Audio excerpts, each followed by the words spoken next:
విశ్లేషణ అంతా దేనికి అంటే సారాంశాన్ని గ్రహించకపోతే ఎంత చదివినా ఒకటే, ఎన్ని విన్నా ఒకటే. త్యాగరాజస్వామి చెప్పినట్టే, ఎంత నేర్చినా ఎన్ని విన్నా ఎంత వారలైనా కాంతదాసులే అన్నట్టే. ఎందుకని ఆలోచన చేయాలి. ఎంతో చదువుతున్నాం కదా, ఎన్నో వింటున్నాం కదా, ఎందుకు బలహీనతలను వదులుకోలేకపోతున్నాం? దానికి మూల కారణాలు భాగవతంలో ఉంటాయి. నిన్న రోటికి కుష్ఠుణ్ణి కట్టివేసిన సందర్భంలో ఆ మూల కారణాలు చెప్పుకున్నాం. తదపి ద్వ్యంగుళం న్యూనం, 2 అంగుళాలు తక్కువ, 2 అంగుళాలు తక్కువ. యశోద కృష్ణుడిని కట్టేయడానికి ఎంత ప్రయత్నం చేసినా ఆ తాడు ముడి వేసే సమయానికి 2 అంగుళాలు తక్కువ. ఎన్ని తాడు తెచ్చినా అంతే, 2 అంగుళాలు తక్కువ. వ్యాసుడు 2 అంగుళాలు, తదపి ద్వ్యంగుళం న్యూనం, తదపి ద్వ్యంగుళం న్యూనం అని ఎందుకు వాడాడు అంటే భగవంతుడిని మన మనస్సులో బంధించడానికి 2 అంగుళాలే తక్కువ. ఒకటి అహంకారం, 2 మమకారం. ఈ 2 అంగుళాలు మనం సాధిస్తే తప్ప భాగవత సారాంశాన్ని మనం తెలుసుకోవాలి. అందుకని దాన్ని ఒక పద్యంలో చెప్పుకుని భాగవత సారాంశాన్ని మనం కృష్ణలీలలు మిగిలిన ఘట్టంలోకి ప్రవేశిద్దాం. భాగవత ప్రాధాన్యాన్ని, భాగవత సారాంశాన్ని ఒక పద్యంలో చెప్పుకుంటున్నాము.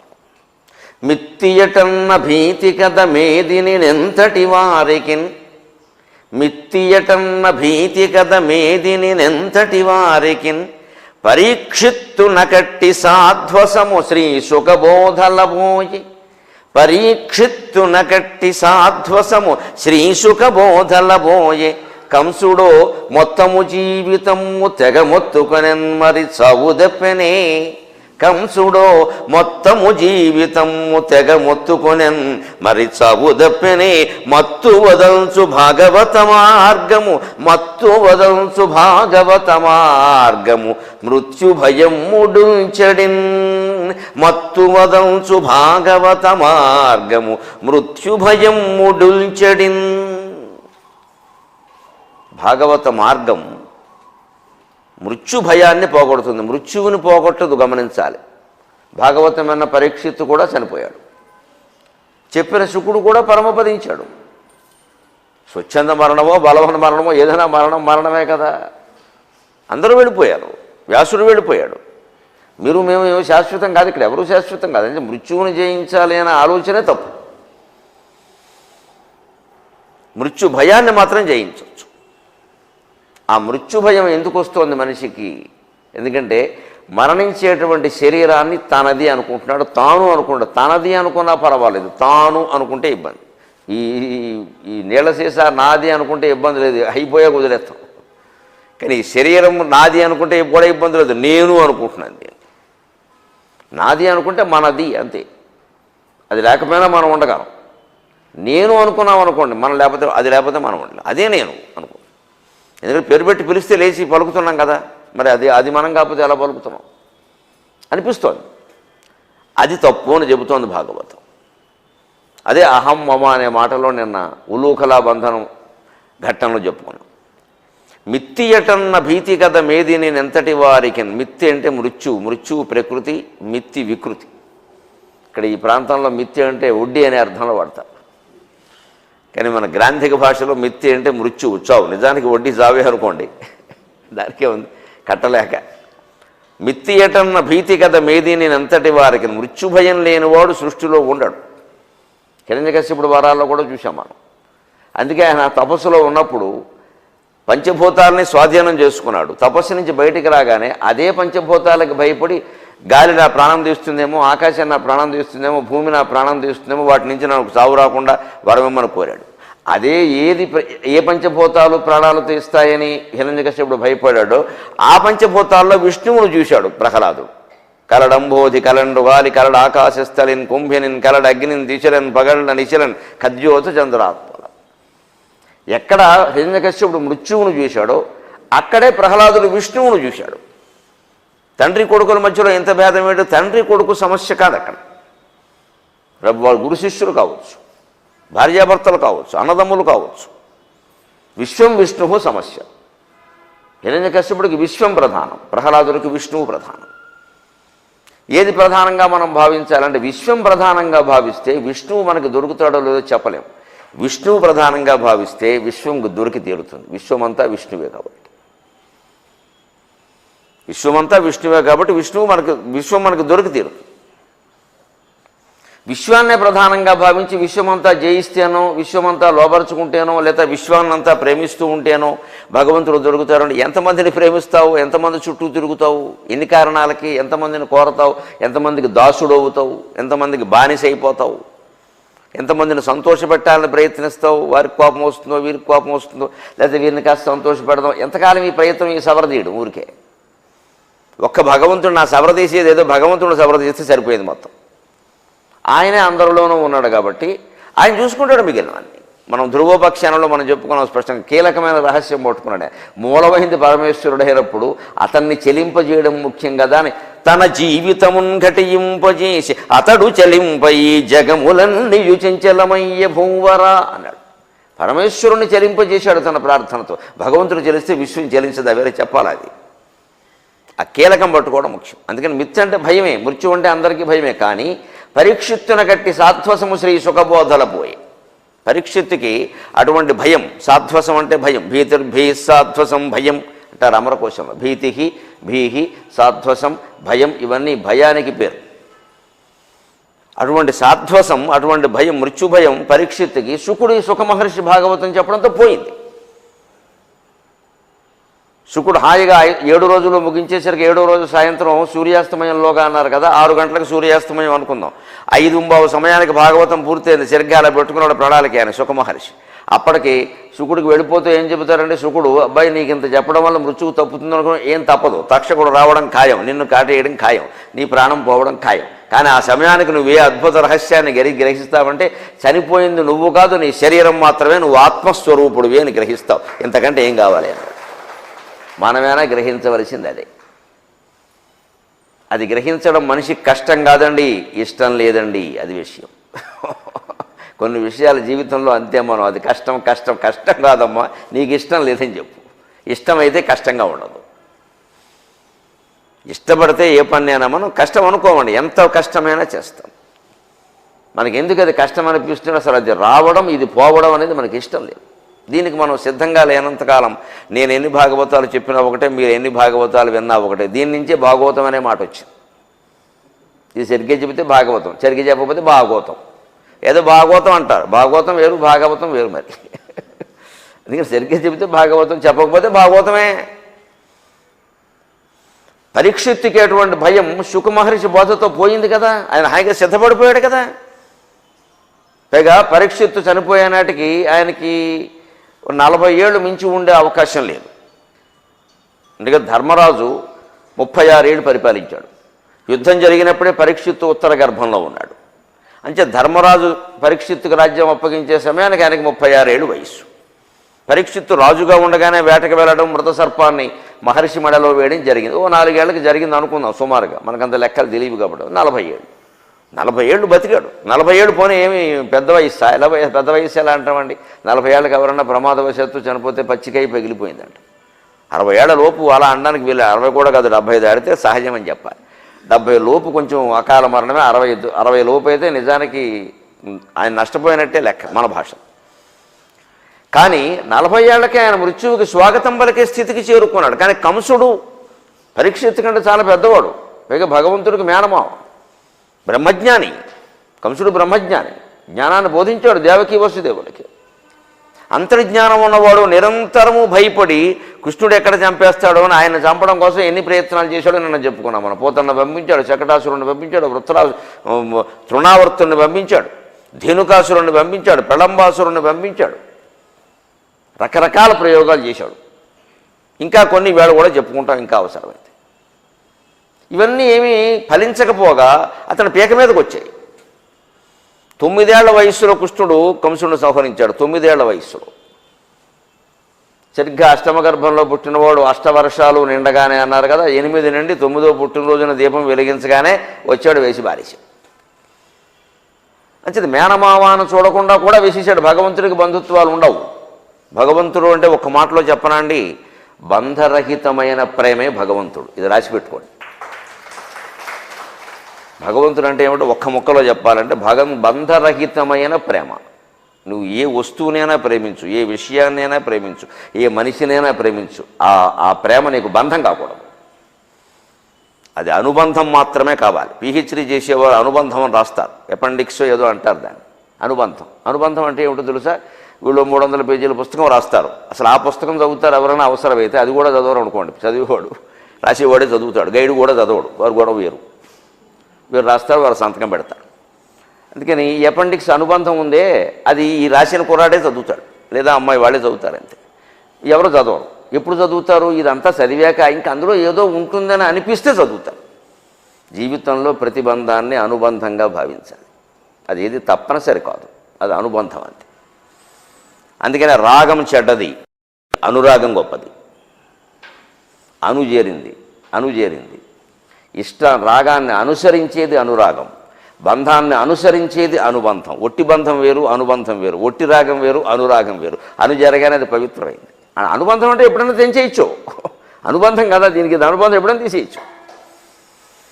అంటే మానసికంగా ఏ బంధాన్నైనా సరే తొలగించుకోవడానికి సిద్ధంగా ఉండదు. ఎందుకంటే దంపతులు కానీ, తండ్రి కొడుకు కానీ, తల్లి కూతురు కానీ, ఇంకెవరు గురు శిష్యులు ఎవరైనా కానీ, ఎంత గొప్ప ప్రేమికులైనా, ఎంత గొప్ప ఇష్టంతో ఉన్నా, ఎంత అన్యోన్యంగా ఉన్నా భగవంతుడు విడగొట్టేస్తాడు. అది అందరికీ తెలుసు ఆ విషయం. భగవంతుడు విడగొట్టేస్తాడు. నేను మృత్యు వస్తుంది, ప్రమాదాలు వస్తాయి, మధ్యలో వియోగాలు వస్తాయి. సీతారాముల కంటే గొప్ప ప్రేమికులు వాడిని మనం. 13 ఏళ్ళు శుభ్రంగా ఉన్నారు అరణ్యవాసంలో. అయోధ్యకి అరణ్యానికి భేదం తెలియకుండా తల్లి హాయిగా ఉంది. మరి 6 నెలల్లో కొంప మునిగిపోయిందే, అది కూడా ఆవిడ కోరికే. 6 నెలల్లో మొత్తం తిరగబడిపోయింది బొమ్మ. ఎవరిని అనడానికి లేదు, ఆవిడ కోరికే. లక్ష్మణుడు వద్దుంటున్నామే లేదు, నీకు కూడా భార్య రాలేదని ఆక్షేపించింది ఆయన. అలాగే ఉంటుంది ఏదైనా మోసు పుడితే. తలకిందులైపోయిన జీవితం. అంతకంటే గొప్పవాళ్ళం మనం. ఎందుకంటే ఒక కోరికను ఆవిడ బంధంగా పెంచుకుంది, అనుబంధంగా కాకుండా. లేడు వస్తే వచ్చింది, లేతే లేదు కాదు. ఆ మాత్రం తేలేరా, ఆ మాత్రం తేలేరా అన్నట్టుగా మాట్లాడింది. ఏమాత్రం వచ్చిందో అర్థమైంది. మళ్ళీ అదే అంత కోరిన మనిషి అండి. అమ్మవారి యొక్క మనస్తత్వం చూడండి. అసలు మనుషులందరూ గొప్పతనం కూడా. భర్త పట్ల అత్యంత ప్రేమ కలిగినటువంటి స్త్రీ ఎలా ఉంటుందంటే, ఒక్కోసారి చాపల్యం కొద్దీ ఏదైనా కోరినా ఆ కోరిక వల్ల భర్తకు ప్రమాదం జరుగుతుందంటే ఒప్పుకుంటారా? అరే ఒప్పుకుంటుంది, అసలు వెళ్ళొద్దు అంటారు. అందుకే పాపం వీడు కోరింది, ఏదో చాపల్యం కొద్దీ కోరింది, వెళ్ళిపోయాడు. అక్కడి నుంచి సీత లక్ష్మణ అనగానే అర్థమైపోయింది ఆవిడకి ఏదో జరిగింది ప్రమాదం అని. అవతల వాడు చనిపోతే సీత లక్ష్మణ ఎందుకంటాడు అన్నాడంటే అది భర్త అనేసరికి, భర్త ప్రాణాలకి ప్రమాదం అనేసరికి మాయలేడు కాదు, మహావిశ్వం కూడా అమ్మవారికి కనపడలేదు. అమ్మో రాముడు ముఖ్యం అని ఎంతవరకు వెళ్ళిపోయింది అంటే, నీకు తెలియదమ్మా రాముడు బలం గురించి. రాముడు నువ్వు పెళ్లి చేసుకున్నది నిన్నగాక మొన్న, మాకు ఆయన అన్నగారు, మాకు 25 ఏళ్ల అనుబంధం ఉందమ్మా, నీకు 13 ఏళ్ల అనుబంధం ఉంది, మా మాట విను తల్లి, నీకు ప్రమాదం జరుగుతుంది అంటే ఎంత నింద వేసింది అంటే, మీ అన్నగారు చనిపోతే నన్ను పెళ్లి చేసుకుందామని చూస్తున్నాను. ఏకంగా ఇంత మాట అనొచ్చా అండి? బిడ్డ లాంటి వాడిని ఇంత మాట అనొచ్చా? గొడ్డు చాకిరీ చేశాడు ఆయన, భార్యను వదిలేసి వచ్చి, ఊరిమడను వదిలేసి వచ్చి గుడ్డి చాకిరీ చేస్తే 14 ఏళ్ళు నిద్రాహారాలు లేకుండా అటువంటి పెద్ద మనిషిని ఆ మాట అనొచ్చా అండి? చాలామంది మాట్లాడుతూ ఉంటారే, సీతకి అగ్నిహోత్రం అప్పుడు అగ్ని ప్రవేశం అప్పుడు రాముడు అలా ఎందుకు మాట్లాడలే, సీత రాముడిని లక్ష్మణుని ఇలా ఎందుకు మాట్లాడాలో నాకు సమాధానం చెప్పండమ్మా, నేను దానికి సమాధానం చెబుతా. ఎవరి ఆవేశాలు వారికి ఉంటాయి, ఎవరి ప్రేమలు వారికి ఉంటాయి, ఎవరి అనుబంధాలు వారికి ఉంటాయి. నీ భర్తకు ప్రమాదం జరిగినంత మాత్రాన మరిది మీద నిందలేసేయడమే. నిద్రాహారాలు మానేసి సేవ చేశాడా? వాడు నిన్ను కొట్టేయడానికి కాజేయడానికి చూస్తున్నాడని మాట్లాడతారా? ఎంత ఆవేశం ఉంటే మాత్రం. అతను ఎంత క్షోభపడి ఉంటాడు లక్ష్మణుడు ఆ మాటకి. ఆయన కాబట్టి ఇంకా సేవ చేశాడు. అందుకే ఆ మాటలన్నీ తగిలేశారు అగ్ని ప్రవేశంలో. ఇంకో మాట కూడా చెబుతా, ఎవరూ తక్కువ వాళ్ళు కాదు. లక్ష్మణుడికి కూడా ఇది ఎందుకు వచ్చిందో తెలుసా? ఈ కర్మ. సీతాదేవి చేత ఆ మాటలు పడాల్సిన కర్మ. ఇంచుమించు అవే మాటలు భరతుడిని ఈయన అన్నాడు, తక్కువవాడు కాదు. ఇదే కర్మఫలం అంటే, తిరిగి వస్తూ ఉంటుంది. ఎప్పుడు అన్నాడు? అయోధ్య నుంచి భరతుడు రాముడిని తిరిగి తీసుకెళ్దామన్న ఉద్దేశంతో ఆయన వస్తూ ఉంటే, ఏదో సైన్యంతో వచ్చాడు. మహారాజును తిరిగి తీసుకెళ్లాలంటే ఎలా ఉంటుందండి మరి? మహారాజును తిరిగి తీసుకెళ్లాలంటే మొత్తం హనుమత్ సీతాలక్ష్మణ భరత శత్రుఘ్న సమేత శ్రీరామచంద్ర పరబ్రహ్మణే నమః అని రథగజ తురగ పదాతి బలాలని మంత్రి సామంత దండనాథులంతా ఉండవలసిందే. నా అన్నగారికి ఆ వైభవం ఉండాలని వచ్చాడు ఆ మహానుభావుడు. రాముడి కంటే త్యాగమూర్తి భరతుడు. నిజం చెప్పాలంటే రాముడు కంటి త్యాగమూర్తి. ఆ మాట రాముడే అన్నాడు. నసర్వే భ్రాతరస్తాత భవంతి భరతోపమాహ అంటాడు సుగ్రీవుడితో. నసర్వే భ్రాతరస్తాత భవంతి భరతోపమాహ. లోకంలో చాలామంది తమ్ముళ్ళు ఉంటారయా, భరతుడు లాంటి వాడు ఉన్నాడు అన్నాడు. లక్ష్మణుడు కూడా కాదు, భరతుడు లాంటి వాడు ఉండడు అన్నాడు. ఎందుకని వచ్చిన రాజ్యాన్ని వదులుకున్నాడు ఆయన. అప్పనంగా వచ్చిన రాజ్యాన్ని వదులుకున్నాడు. అక్కడికి రాముడు ఇచ్చినా సరే చెప్పులు సింహాసనం మీద పెట్టి కింద కూర్చున్నాడు. ఎవరు ఉంటారండి అలాంటి వాళ్ళు? అంత పవిత్రమూర్తి భరతుడు. అందుకే వనవాసం ముగించుకుని వచ్చిన తర్వాత భరతుడు సీతాదేవికి నమస్కారం చేశాట. పాదాభివందనం వదిన గారు కదా అని. సీతాదేవి కొంచెం కాలు వెనక్కి తీసుకుందిట. అయిపోయి ఈయన చేత నమస్కారం చేయించుకునేంత యోగ్యత ఉందా నాకని. జ్యేష్ఠానువృత్తి జటిలక అంటాడు, రఘువంశంలో రాస్తాడు కాళిదాసు మాట. భరతుడు వదిన గారికి నమస్కారం చేస్తూ పాదాలు ముట్టుకోకపోతే స్త్రీ పురుషులు కాబట్టి వెనక్కి తీసుకో. అయిపోయి అతను మరిదైతే కావచ్చు, నాకంటే చిన్నవాడైతే కావచ్చు, ఎంత యోగ్యుడు, అయిపోయి ఇలా ఎవరన్నా ఉంటారా అని కొంచెం వెనక్కి తీసుకుంటే భరతుడు కూడా నమస్కారం చేయబోయి వెనక్కి జరిగాట. ఆయన ఏమనుకున్నట్ట, అయిపోయి లంకలో ఎన్ని కష్టాలు పడింది, అయినా భర్త మీద వేరే అభిప్రాయం లేదు, అసలు ఆవిడ పాదాలు ముట్టుకునే యోగ్యత నాకుందా అనుకున్నట్ట. అది సీత, అది భరతుడు. లంకేశ్వర ప్రణతిభంగ ప్రతిక్రియం యత్ వంద్యం యుగం చరణయోర్జనకాత్మజాయా జ్యేష్ఠానువృత్తి జటిలం చ శిరస్య సాధో జ్యేష్ఠానువృత్తి జటులం చ శిరోస్య సాధో అన్యోన్య పావనమభూదుభయం సమేత్య అంటాడు మహాకవి కాళిదాసు. రఘువంశంలో రాస్తాడండి మాట. లంకేశ్వరుడు వచ్చి పాదాల మీద పడి నన్ను అనుగ్రహించి నీ కోసం ఇప్పటికే తెచ్చుకున్న 26 మందిని వదిలేస్తా. ఈవిడ నెంబర్ 27 అండి, నేను లెక్కట్టే చెబుతున్నా. వాడంత దుర్మార్గుడు. వాడికి అభిమాన సంఘాలు తయారయ్యే మన కర్మకొద్దు. అందుకే కాగుణిందంగా అన్నా నేను చెప్తా. తర్వాత ఎవరో ఏదో ఒక నక్షత్ర సంఖ్య వస్తే కానీ రోగం కుదరలేదు జ్యోతిష్శాస్త్రం ప్రకారం. ఆ నక్షత్రం సంఖ్య రాగానే పోయారు. ఆ 26 మందిని వదిలేస్తాట. ఇలాంటి డైలాగులు చెప్పేవాళ్ళని ఎప్పుడు ఆడవాళ్ళని నమ్మకూడదమ్మా. అలా అనుకుంటా. సీత గ్రహించింది ఆ విషయం. అథవా పో, ఇలా చాలామంది దగ్గర అంటావు, నా దగ్గర అంటావు ఇక్కడ మళ్ళీ. అంతే. లంకేశ్వర ప్రణతిభంగ శిరో ప్రతిక్రియం వంద్యం యుగం చరణయోరు జనకాత్మజా. లంకేశ్వరుడు రోజు వచ్చి పాదాల మీద ఇప్పుడు దండం పెట్టినా లొంగనటువంటి శీలవతి ఉందే, అటువంటి శీలవతి పాదాలు ముట్టుకునే యోగ్యత నాకుందా అని భరతుడు వెనకడుగు వేశాట. జ్యేష్ఠానువృత్తి జటిలం చేసి రోష్య సాధో. పాదాల మీద పడుతున్న దేవుడు ఆయన శిరస్సు కదా, ఆయన శిరస్సు అంతా జడలు గట్టి ఉంది. అయ్యి అన్నగారు వనవాసానికి వెడితే ఈయన జడలు పెంచుకోవడం ఏంటి? ఎక్కడైనా ఇంత భ్రాతృభక్తుడు చూసామా? అటువంటి వెంట్రుకలు కేశపాశం నా పాదాలకి తాకచ్చా, నేను అంత పవిత్రురాలనా అని సీత వెనక్కి జరిగింది. ఇదమ్మా రామాయణం పాత్రలు. ఇది భారతదేశం, ఇది భారతదేశం. ఏ పాత్ర గొప్పదంటే ఏం చెబుతాం? రాముడు రాముడే, లక్ష్మణుడు లక్ష్మణుడే, భరత శత్రుఘ్నుడు అంతే, సీత అంతే, ఊర్మిళ అంతే. మా మాటకు వస్తే ఊర్మిళ ఎంత గొప్పదండి. మా కరుణశ్రీ గారు పద్యాలు రాస్తాడు. ఆవిడ భర్త దగ్గర లేడైనా 14 ఏళ్ల పాటు అలాగే పడుకుని ఉండేవాడు, నిద్రాహారాలు మానేసి అలా ఉండే కన్నీరు గార్చిందట. నీ కవోష్ణధారలు భూమి భరింపగలేదు సోదరి అంటాడు కరుణశ్రీ గారు. కన్నీళ్లు గార్చకమ్మా, నీ కన్నీళ్లు నేల మీద పడితే వానలు గొరవ తల్లి, నువ్వు సామాన్యమైన దానివి కాదు, మహాదుఖాన్ని భరిస్తున్నావు. అంతే కదా మరి. 14 ఏళ్ళు కొత్తగా పెళ్ళైన వాళ్ళు అప్పటికి ఎలా భరిస్తారండి? రోజా 2 రోజుల. ఇది మన సంస్కృతి. ఎవరు ఆ కీలకమైన పరిణామాల్లో ఎలా ప్రవర్తించారో అటువంటి భరతుడు వస్తుంటే, సైన్యంతో సహా వస్తుంటే తీసుకెళ్ళడానికి లక్ష్మణుడిని ఏదో కోలాహలం వినిపిస్తుంది. లక్ష్మణ కాస్త చూడవజంటే ఈయన దగ్గరలో ఉన్న తాడి చెట్టు ఎక్కాడు.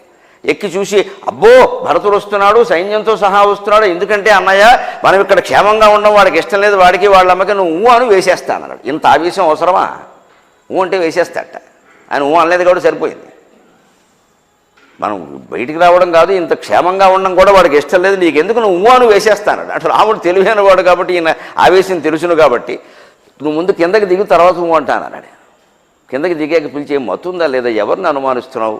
తోడబుట్టిన సోదరున్నా, ఒక రక్తం పంచుకుని పుట్టావురా, ఎలా అనుమానిస్తావురా? మాటిమాటికి ఆవేశం ఏమిటి? నీకున్న ప్రేమ వాడికి నా ఎందు వాడికి ఉండదా? ఎందుకు అనుమానిస్తున్నావు? ఒకవేళ అంతగా నీ అనుమానమే నిజమే, భరతుడు మనని చంపడానికి సైన్యంతో వచ్చాడు అనుకో, ఈ పౌరుషం అప్పుడు చూపించలేమా? అది ఏమిటో తెలిసాక. ఇప్పుడు ఉత్తరం ఇంకా రాకముందే, కవర్ చంపకముందే ఏడుపు మొదలెట్టారా? ఇది అదే ఉంటుంది, ఇది అదే ఉంటుంది, నా ఉద్యోగం పోయే ఉంటుంది అనుకునేడితే ముందు ప్రాణం పోతుంది. ఉద్యోగం అంటే ఎలా ఉన్నా అది ఏమిటి చంపచ్చు కదా. ఒకవేళ ప్రమోషన్ ఏమో కనీసం చింపేవారు కాకచ్చు, కొంతమంది ఆగలేరని వణుకొచ్చేస్తుండే ఇలాగా. అదే అదే అయిపోయింది అయిపోయింది అని దేవుడికి దగ్గర పెట్టి 100 దండాలు పెట్టి ఈ లోపు హార్ట్ అటాక్ వస్తుంది. అంత కంగారు ఎందుకు? దేవుడు చూడొచ్చు కదా, ఉత్తరం రాశారు కదా, చూడొచ్చు కదా, చదవచ్చు కదా, చదివాక పోగొట్టుకోవచ్చు కదా ప్రాణం. ఒకవేళ అందులో మంచి వార్తలు ఉంటే ఇదే ఎప్పుడు శుభాన్ని ఆశించాలి అనేది. అందుకని ఆగమయ్య వచ్చాకంటే ఆయన వచ్చాక ఏం జరిగిందో అందరికీ తెలుసు. అంచేత భరతుడిని అన్యాయంగా నిందించిన ఫలం లక్ష్మణుడు అనుభవించాడు, లక్ష్మణుడిని అన్యాయంగా నిందించిన ఫలం అమ్మవారు అనుభవించింది. శ్రీరాముడు చేసినటువంటి నిందకి ఎక్కడైనా ఎప్పుడైనా సమాధానం చెబుతాం, ఆ పరిస్థితులు వేరు. రామాయణ కల్పవృక్షం చదివితే అర్థమవుతుంది. అందుకని రాముడు మళ్ళీ ఆ నిందా ఫలాన్ని అనుభవించాల్సిన అవసరం రాలేదు. ఆయన ఆత్మ రాముడు కింద లెక్క. అది రామాయణ కల్పవృక్షం చదివితేనే అర్థమవుతుంది. లేదా మామూలుగా వాల్మీకి రామాయణం చదివితే అవన్నీ ఏదో ఆ విషయంలో అనేసేళ్ళే అన్నట్టుగా ఉంటుంది. ఆ భగభగలు వేరు, ఆ ధగధగలు వేరు, ఆ అన్న విధానం వేరు, దాని వెనకాల కథలు వేరు, జన్మాంతర కథలు కూడా ఉన్నాయి వాటి వెనకాల. అది అలా అట్టిపెట్టండి. అటువంటిది కాబట్టి ఎప్పుడు ఎవరైనా ఎంతటి వారైనా క్రియల ఫలమే కాదు మాటల ఫలం కూడా అనుభవించాల్సిందే. అనవసరంగా మనం ఎవరిని నిందించకూడదు. అవసరమే చెప్పవలసి వస్తే వేరే విషయం, కానీ అనవసరంగా ఎవరిని మనకు ఆధారాలు లేకుండా తెలియకుండా తొందరపడి నిందించకూడదు. కంసుడు అటువంటి అనుమానాలు పెంచుకుని 16 ఏళ్ళు నానాయాతన పడ్డాడు, ఇన్ని ప్రయత్నాలు చేశాడు. ఏమైంది? చివరికి చావు తప్పిందా? మొత్తము జీవితము తెగమొత్తుకునే మరి చావు తప్పిని. అంచేతనే మత్తు వదల్చు భాగవత మార్గం మృత్యుభయము డుల్చెడెను. భాగవత మార్గం మత్తు వదిలిస్తుంది. అందుకే నేను స్పష్టంగా చెప్పా. చాలామంది ప్రవచనాలు చెప్తే మనం ఏమంటూ ఉంటామంటే, అయ్యి బాబు ఆయన మరో లోకానికి తీసుకెడతారండి, మరో లోకానికి వెళ్ళే ఉద్దేశం ఉన్నవాళ్ళు ఇక్కడికి రాకండి. ఈ లోకంలో ఉండి ఈ జీవితాన్ని ఎదుర్కొనే ధైర్యం కలిగిన వాడు నా ప్రవచనానికి రండి అంతే. మరో లోకానికి తీసుకెళ్ళడం నేనేం మద్యం కాదు, మత్తు బిళ్ళ కాదు. మరో లోకానికి 1 గంట తీసుకెడతాం, మళ్ళీ కిందకు వస్తావుగా, నా ప్రవచనం వరకు తీసుకెడతానండి, మీతో పాటు నేను కూడా వస్తాను. కిందకి రావాలా వద్దా? కింద ఉండి ఈ జన్మలో ఈ జీవితాన్ని ధైర్యంగా ఎదుర్కొనే ధైర్యాన్ని ప్రవచనం ఇవ్వాలి, కానీ మరో లోకానికి తీసుకెళ్ళడం పెట్టండి. మరో లోకానికి తీసుకెళ్ళడం నేను ఎందుకమ్మా, 3 దుకాణాలు ఉన్నాయి, ప్రభుత్వం వారు ఇస్తున్నారు కూడాను చక్కగా, అవసరం లేదండి. అలా అదేం పెద్ద గొప్పదనం కాదండి. అది పద్యాలు పాడడం ద్వారానో పాటలు పాడడం ద్వారానో అనర్గళంగా మాట్లాడడం ద్వారానో కాసేపు దీన్ని మర్చిపోయి అందులోకి వెళ్ళేలా చేయొచ్చు. మళ్ళీ మన పెంట మందేనే. ఈ పెంటని పంట చేసేది ప్రవచనం కానీ ఈ పెంట నుంచి తప్పించేది ప్రవచనం కాదు.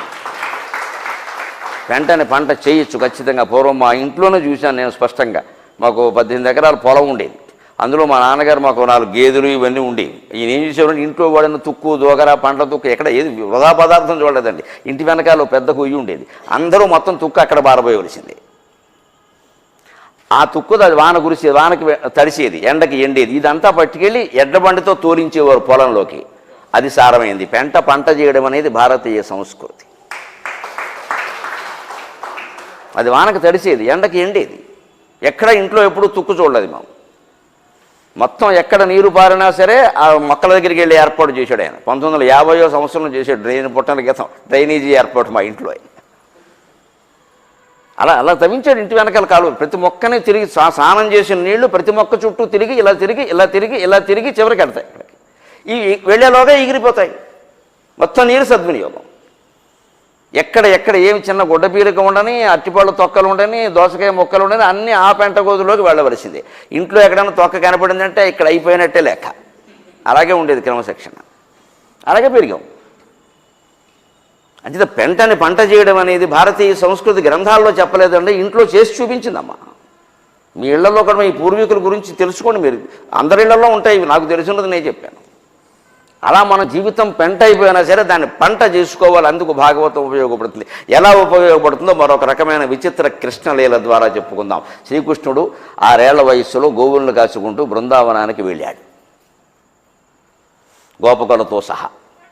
అక్కడ అందరూ కలిసి మధ్యాహ్నం భోజనం వేసేసరికి చద్దన్నాలు తిందావరా మూటలు విప్పండిరా అని కూర్చున్నారు. జలజంత స్థిత కర్ణికందిరిగిరా అన్నారు. పద్మం మధ్యలో దద్దు ఉంటుంది, కర్ణిక చుట్టూ రేకులు ఉంటాయి కదా, అలా కృష్ణుడు మధ్యలో కూర్చున్నాడు. సెంటర్ ఆఫ్ అట్రాక్షన్ మరి. అందుకని ఆయన మధ్యలో కూర్చున్నాడు. చుట్టూ ఈ గోపకులందరూ కూర్చున్నారు. అప్పుడు సరదాకి విందు భోజనాలు, చద్దన్నం భోజనాలండి. అవన్నీ పెరుగన్నం ఆవకాయ ముక్క వేసేవారమ్మా. అది చల్ది విందులు అంటే అర్థం. పెరుగన్నం ఆవకాయ ముక్క అది తిని పెరిగాం. చద్దన్నం అంటే అర్థం. ఇప్పుడు దోశలు, మళ్ళీ ఉల్లిపాయ దోశలు, మల్లిపాయ దోశలు రకరకాలు పెడుతున్నారు. ఎవరికి ఏం గుర్తుంటలేదు, అనారోగ్యాలు తప్ప. అది కూడా తినకుండా మన వాళ్ళు బయటికి వెళ్ళి పిజ్జా బర్గర్లు తింటున్నారు. వాళ్ళు ఏమి చలిదన్నాల కింద తిన్నారో చూడండి. అందులో భగవత్తత్వం ఎలా పెట్టారో చూడండి పోతన గారు. మాటి మాటికి వేలు మడిచి ఊరించు చూరుగాయలు తినుచుండునొకడు, మాటి మాటికి వేలు మడిచి ఊరించుచు ఊరుగాయలు తినుచుండునొకడు, ఒకని కంచములోనిది ఒడిసి చెయ్యన మృంగి, ఒకని కంచములోనిది ఒడిసి చెయ్యన మృంగి చూడు లేదని నోరు చూపునొకడు, ఒకని కంచములోని ఒడిసి చెయ్యన మృంగి చూడు లేదని నోరు చూపునొకడు, ఏవురారు రచల్దులు ఎలమి పన్నిదమాడి కూర్కొని కూర్కొని కుడుచునొక్కడు, ఏవురారు రచల్దులు ఎలమి పన్నిదమాడి కూర్కొని కూర్కొని కుడుచునొక్కడు, ఇన్నియుతగ పంచియుడుట నెచ్చెలితనమనుచు, ఇన్నియుతగ పంచియుడుట నెచ్చెలితనమనుచు బంతెన గుండులాడునొకడు, కృష్ణు జోడు మనుచు కికురించి, కృష్ణు జోడు మనుచు కికురించి పరుమ్రోలి మేలి భక్ష్య రాశి మెసగునొకడు, కృష్ణు జోడు మనుచు కికురించి పరుమ్రోలి మేలి భక్ష్య రాశి మెసగునొకడు, నవ్వునొకడు సకుల నవ్వించునొక్కడు, ముసటాడునొకడు మురియునొకడు, వసుదేవసుతం దేవం కంసచాణూరమర్దనం దేవకీ పరమానందం కృష్ణం వందే జగద్గురుం, శ్రీకృష్ణం వందే జగద్గురుం. 4 శేషపద్యంలో పై 4 పాదాలు మామూలుగా చద్దన్నం ఆవకాయ ముక్కలే పెట్టాడు పోతన గారు. దీని స్వభావోక్తి అంటారు, అలంకారం. ఇక్కడ స్వభావోక్తి, చద్దన్నాలు ఎలా ఉంటాయో అలాగే ఎలా తింటారో అలాగే చెప్పాడు. ఇందులో ఏమి ఉపమాలంకారాలు రూపకాలంకారాలు లేవు. ఆ చివర ఎత్తుగీతులో పెట్టాడండి మహానుభావుడు. తత్వవేత్త అయినవాడు, నిజంగా బ్రహ్మజ్ఞానం ఉన్నవాడు పద్యం చెబితే ఎలా ఉంటుందండి, ఎక్కడో ఒకచోట ఆ బ్రహ్మజ్ఞాన దీప కళిక కాంతి విరజిమ్ముతుంది. అబ్బా ఇదిరా ఇదిరా, ఈ మాటతో తినేసాడురా అంటాడు, ఈ మాటతో తినేసాడురా అంటాడు. ఆ మాట చివరిలో ఉంది, చెబుతాను. మాటి మాటికి వ్రేలు మడిచి ఊరించుచు ఊరుగాయలు తినుచుండునొక్కడు. ఊరగాయల్లో 2 రకాలు ఉంటాయండి. మాకు బ్రాహ్మణం ఎంత ఆసక్తో భోజనం అనేసరికి బ్రాహ్మణో భోజన ప్రియ అన్నారు. ఒక ఊరగాయ మాట వచ్చిందంటే ఉపన్యాసం ఆపేస్తాం. ఆవకాయ వేరు, మాగాయ వేరు. చాలామంది ఆవకాయ ఆవకాయ అంటారు, వాళ్ళు రసజ్ఞత లేని వాళ్ళ కింద లెక్క. అసలు రుచి మాగాయలో ఉంటుంది. ఎందుకంటే మా అమ్మగారు మాగాయ పెట్టడం కోసం మాగాయ బద్దలు ఇలా పొడుగ్గా తరిగి దానికి ఉప్పు రాసి ఎండబెట్టేవారు. ఎప్పుడు ఆవిడ కిందికి చేట తేవడం నేను చూడాల, ఖాళీ చేటే అయిపోయేది. ఈలోపు మా అన్నయ్య నేను పైకి వెళ్ళడం మొత్తం లాగాడు. పైగా చెప్పొద్దని మా చిన్నకేక లంచం, దానికి 2 బద్దలు ఎక్కువ పెట్టేవాడు. చెప్పకే అనేవాడు, చెప్పలే ఎరా కాకులు ఎత్తుకుపోయాయని చెప్పి. అసలు దాబామే పెట్టకూడదు, వీళ్ళు ఉన్నంతకాలం మేము ఉండవు ఎక్కడ పోతాం, అంత రుచిగా ఉండేవాడిని. ఆ మాగాయి ఆ మజ్జిగ అన్నంలో పెరుగన్నంలో నంచుకునేటప్పుడు ఏం చేయాలంటే బద్ద సరిగ్గా పొడుగ్గా తాట ఒలిచినట్టుగా ఉంటుంది కాబట్టి ఈ వేళ్ల మధ్యలో పెట్టుకుంటారు సరిగ్గా. మాగాయ బద్ద, ఆవకాయ బద్ద పెట్టలేరు మీరు. అది సరిగ్గా మాగాయ బద్ద ఇలా ఇలా ఉంటుంది సరిగ్గా ఈ వేళ్ల మధ్యలో. అందుకని వీడు ఏం చేస్తున్నాడు, మాటి మాటికి వేలు మడిచి ఇలాగా, అంటే సగం బద్ద కనిపిస్తుంది బయటికి. వీడు తింటున్నాడు, వాడు అవతల వాడు బద్దం కుదరదు అంటాడు. మరి ఊరించడం ఎందుకు, అదే చిన్నపిల్లల ముందు ఊరిస్తారు పెట్టరు. వేలు మడిచి ఊరించుచు ఊరుగాయలు తినుచుండును. ఒకని కంచములోని ఒడిసి చెయ్యన్న మృంగి చూడు లేదని నోరు చూపునొకడు. వాడు పక్కన ఏదో మాట్లాడుతుంటే వీడి కంచంలో వీడు తినేసేవాడు. ఇంతకీ వీడు పెట్టుకున్న కంచాలు ఏమిటో తెలుసునా అండి, తామరాకులమ్మ, మేడియాకులు, అన్నీ పత్రాలే, వనంలో దొరికేవే. ఒక్కరు వేరే రకమైన పళ్ళాలు తెచ్చుకోలేదు, ప్లాస్టిక్ అసలు లేనే లేదు. ఆ అడవిలో దొరికే ఆకులేనండి, ఎన్ని రకాల ఆకులు ఉన్నాయండి. తామరాకులు, అరిటాకులు ఎన్ని ఉంటాయి, అవి వాడుకునేవారు. కొన్ని చిన్న చిన్న పచ్చళ్ళు అవి పెట్టుకోవడానికి అవి చిగురాకులు కూడా వాడుకునేవారు. మనకి చిక్కుడాకులో పాయసం వండడం ఉంది కదా, రథసప్తం అన్నాడు. చిక్కుడాకు ఎంత ఉంటుంది, ఇంతే ఉంటుంది. దాంట్లో వండిన పాయసమే తినాలి, దాంతో పెట్టాల్సిందే. అందుకే ఆ చిక్కుడాకు రసం కనీసం అంటాలి అని పర్యావరణం పట్ల ఎంతో బయాలజీ కదండి ఇదంతా బోటనీ కాదండి. బోటనీ ఏంటి, బోటనీ పాఠం ఉంది, మ్యాట్నీ ఆట ఉంది, ఇదే బోటనీ. ఇది బోటనీ కాదు, ఇది మన ఈ మామూలు జనం విమర్శించేవాళ్ళు ఎంత అజ్ఞానులు అంటే science is quite different from God. ఈ వీడి ఎంతకంటే మూర్ఖుడు అవ్వలేడు ఇక్కడ. సైన్స్ డిఫరెంట్ గాడ్ కంటే. గాడ్ లేకుండా సైన్స్ ఎక్కడి నుంచి వచ్చిందండి? భాగవతం పరిశీలిస్తే వృక్షాల గురించినటువంటి పద్యాలన్నీ బోటనీ కదా, వృక్షాల లక్షణాలన్నీ, వాటిని కాపాడుకోవాల్సిన అవసరం లేదా? జంతువు లక్షణాలు చెబితే అది జువాలజీ కదా, ఇంక వేరే ఉంటాయా? ఖగోళ శాస్త్రం అంతా చెప్పుకున్నాం ధ్రువోపాఖ్యానంలో, అది ఏమిటండి? ఎస్ట్రానమీ కాకపోతే ఏమిటది? అది పురాణాల్లో ఉండడం వల్ల, మనకు సంస్కృతంలో ఒకటి ఉండడం వల్ల అంతే. మతం అండి, సంస్కృతం అంటే హిందూ మతం అండి, అందులో మళ్ళీ బ్రాహ్మణులు అండి. ఇదో పెద్ద నింద ఇక్కడ. ఇంకెవరికి సంస్కృతం రానట్టు లేనట్టు, ఎవరు చదువుకోతాడారా? ఇలాంటి పిచ్చి మాటలకే మనం సమాధానం చెప్పి తీరాలమ్మా, ఎవరిని ఆ వ్యామోహంలో పడనవద్దు. ఇవన్నీ దుర్విమర్శలు ఇవి. సరే, మీరు అందులో ఉన్న విషయం వినకుండా ముద్రేస్తారేమిటి? సంస్కృతం కనపడితే చాలు మతమా? వైజ్ఞానికమైన విశేషాలు ఎన్నున్నాయి సంస్కృత గ్రంథాల్లో. అలాగా ఇవన్నీ ఆనాటి ఆచారాలు, పద్ధతులు, ఆకులు. నిజంగా బృందావనంలో విందులు మనకు చదివితే ఈ చీలు కంచం కాదమ్మా, వెండి కంచంలో కూడా ఆనందం ఆకులోనే పెట్టమంటాం. శ్రీనాథ మహాకవి తింటే బంగారపు పళ్ళెంలో తినేవాడు, లేకపోతే అట్టాకులు పెట్టమనేవాడు. ఎవరింటి భోజనానికి వెళ్ళినా సరే బంగారపు పళ్ళెంలో పెట్టమని. అందరికీ ఎక్కడ ఉంటే బంగారపు పళ్ళెం ఉంటే పెట్టవా అనేవాడు. మహారాజులు పెట్టేవారు, 7 రోజులు ఆయన పోషించారు బ్రహ్మాండంగా, వాడు పెట్టేవారు, తినేవాడు. లేదండి మేము అంత వాళ్ళం కాదండి, పోన్లేవా అరిటాకులు పెట్టమనేవాడు. ఆ అరిటాకు కూడా ఎలా ఉండాలంటే, మనకు అందులో ఆసక్తి ఎక్కువ కూడా చెబుతున్నా, లేత అరిటాకు ఉండాలి. వీడన్నం అందులో పెట్టగానే అరిటాకు డాగు పడాలి, అది సరైన పద్ధతి. ఇంకా అది ముదిరిపోయి ఉంటే కుదరదు. లేత అరిటాకు ఉండాలి, అది వేడన్నం ఇలా పడగానే ఆవిర్లు వస్తాయి కదా, డాగు పడాలి. అప్పుడు దాని సారం అన్నానికి అంటింది, అన్నపు సారం నీకంటింది. ఇప్పుడేమంటుంది? టూత్పేస్ట్లోనూ సబ్బుల్లోనూ కూడా సీసం ఉందట, ఇవాళ పత్రికల్లో వచ్చింది. దాని ద్వారా అది మనకు అంటింది. సీసాలు అంటింది కాకుండా సీసం కూడా అంటింది. సీసం అబ్రకం అన్నీ లోపలికి పెడితే ఏమవుతాయో తెలుసు. ఇప్పుడు అవి అంటుతున్నాయి. ఇదివరకు అరిటాకు సారం, తామరాకు సారం అంటే అవి పోయి ఇవి అంటుతున్నాయి. లోహాల సారాలు, లోహసారం అంటితే ఏలూరు వాళ్ళలాగే అవుతాం అందరం కూడా. లోహాలే అక్కడ, మెటల్సే. ఎందుకంటే రకరకాల టూత్పేస్ట్లో వాటి కలుపుతున్నాం అవేనండి, అనేక రకాల వాటిలో కలుపుకొని తెలియకుండా కొనేస్తున్నాం అక్కడ. అలాగా సరిగ్గా పర్యావరణం అంతా ఉందండి ఇక్కడ. ఒకడికి కంచములో ఉన్నది ఒడిసి చెయ్యని మీరు ఇలా ముద్ద తినేసి, అది నా ముద్ద తినేసారో నేను తిరిగేలా చూసుకో అంటాడు. ఎక్కడుంటుంది? చూడు లేదని నోరు చూపుర, చూసుకో ఎక్కడుందో ఉంటుంది, లోపలికి వెళ్ళిపోయింది. అలాగే ఏ ఊరు 6 సలుదులు ఎలమి పన్నెదమాడి కూర్కొని కూర్చున్నప్పుడు భోజనం పందాలు. అట్టిపళ్ళు గెలంతా పంది వేసి తినేసిన వాడిని చూశాను. ఇంత చేసి 50 రూపాయల కోసం వీడియోలు బంగారంగా 50 ఇచ్చారు వాడికి. అట్టిపళ్ళు గెల తినేసాడు. ఇంకో విచిత్రమైన విషయం చెప్తాను, మీరు మరోలా అనుకోకపోతే. నేను మా బంధువుల్లో ఒక ఆయన చూశాను, పేరు చెప్పను, ఆయన అనుమతి లేదు కాబట్టి చెప్పక్కర్లేదు, వెళ్ళిపోయాడు కూడా. ఆయన ఓసారి మేము భోజనానికి కూర్చుంటే, ఇగో తమ్ముడు నీతో పంది వేస్తున్నాను, ఏదో భోజనాలు ఎవరెవరుతుండే. అప్పుడు ఆయన ఎందులో ఉన్నాడంటే పులుసులోకి వచ్చాడు. ఇప్పుడు పులుసులోకి వచ్చాను కదా, అప్పటికి పప్పు, కూర, పచ్చడి, పులుసు ఇన్ని అయ్యాయండి.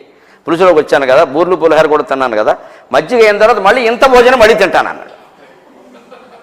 నీ పరాక్రమం ఏమిటో నేను చూస్తానయ్యా, 100 రూపాయలు ఇస్తానన్నాను. 30 ఏళ్ల క్రితం మాట.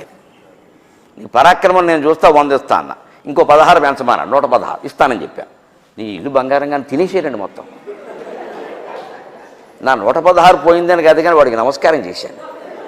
మేము వెనక భీముడిని వాళ్ళని చూసి బకాసురుని అనుకున్నావు, నువ్వు అదేనాయ్య బాబా. ఒక బంధువే తినేసి పజ్జిగలోకి వచ్చాక మళ్ళీ పప్పైనా అన్నాడు. అదే వరస, ఏదో సంగీతం వరస, మళ్ళీ పాడమంటే పాడతారు చూడండి పాట, వనసమోరండి, మళ్ళీ అంతే తినేసాడు. ఏమిటి రహస్యం అన్నాను నేను.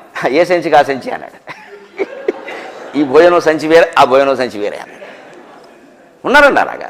అరిగింది ఆయనకి. మరి సన్నగా ఉంటాడు మనిషి, సన్నగా ఉంటాడు. ఇక్కడ పొట్ట పెరగడాలు ఏం లేదు. అదంతే ఆయన ఆయన ఆయన ఆయుర్దాయం, ఆయన అరిగించుకునే శక్తి ఇది. వజ్రాలు సంపాదించుకునేవాడికి మరమరాలు కూడా అడగవండి కర్మ.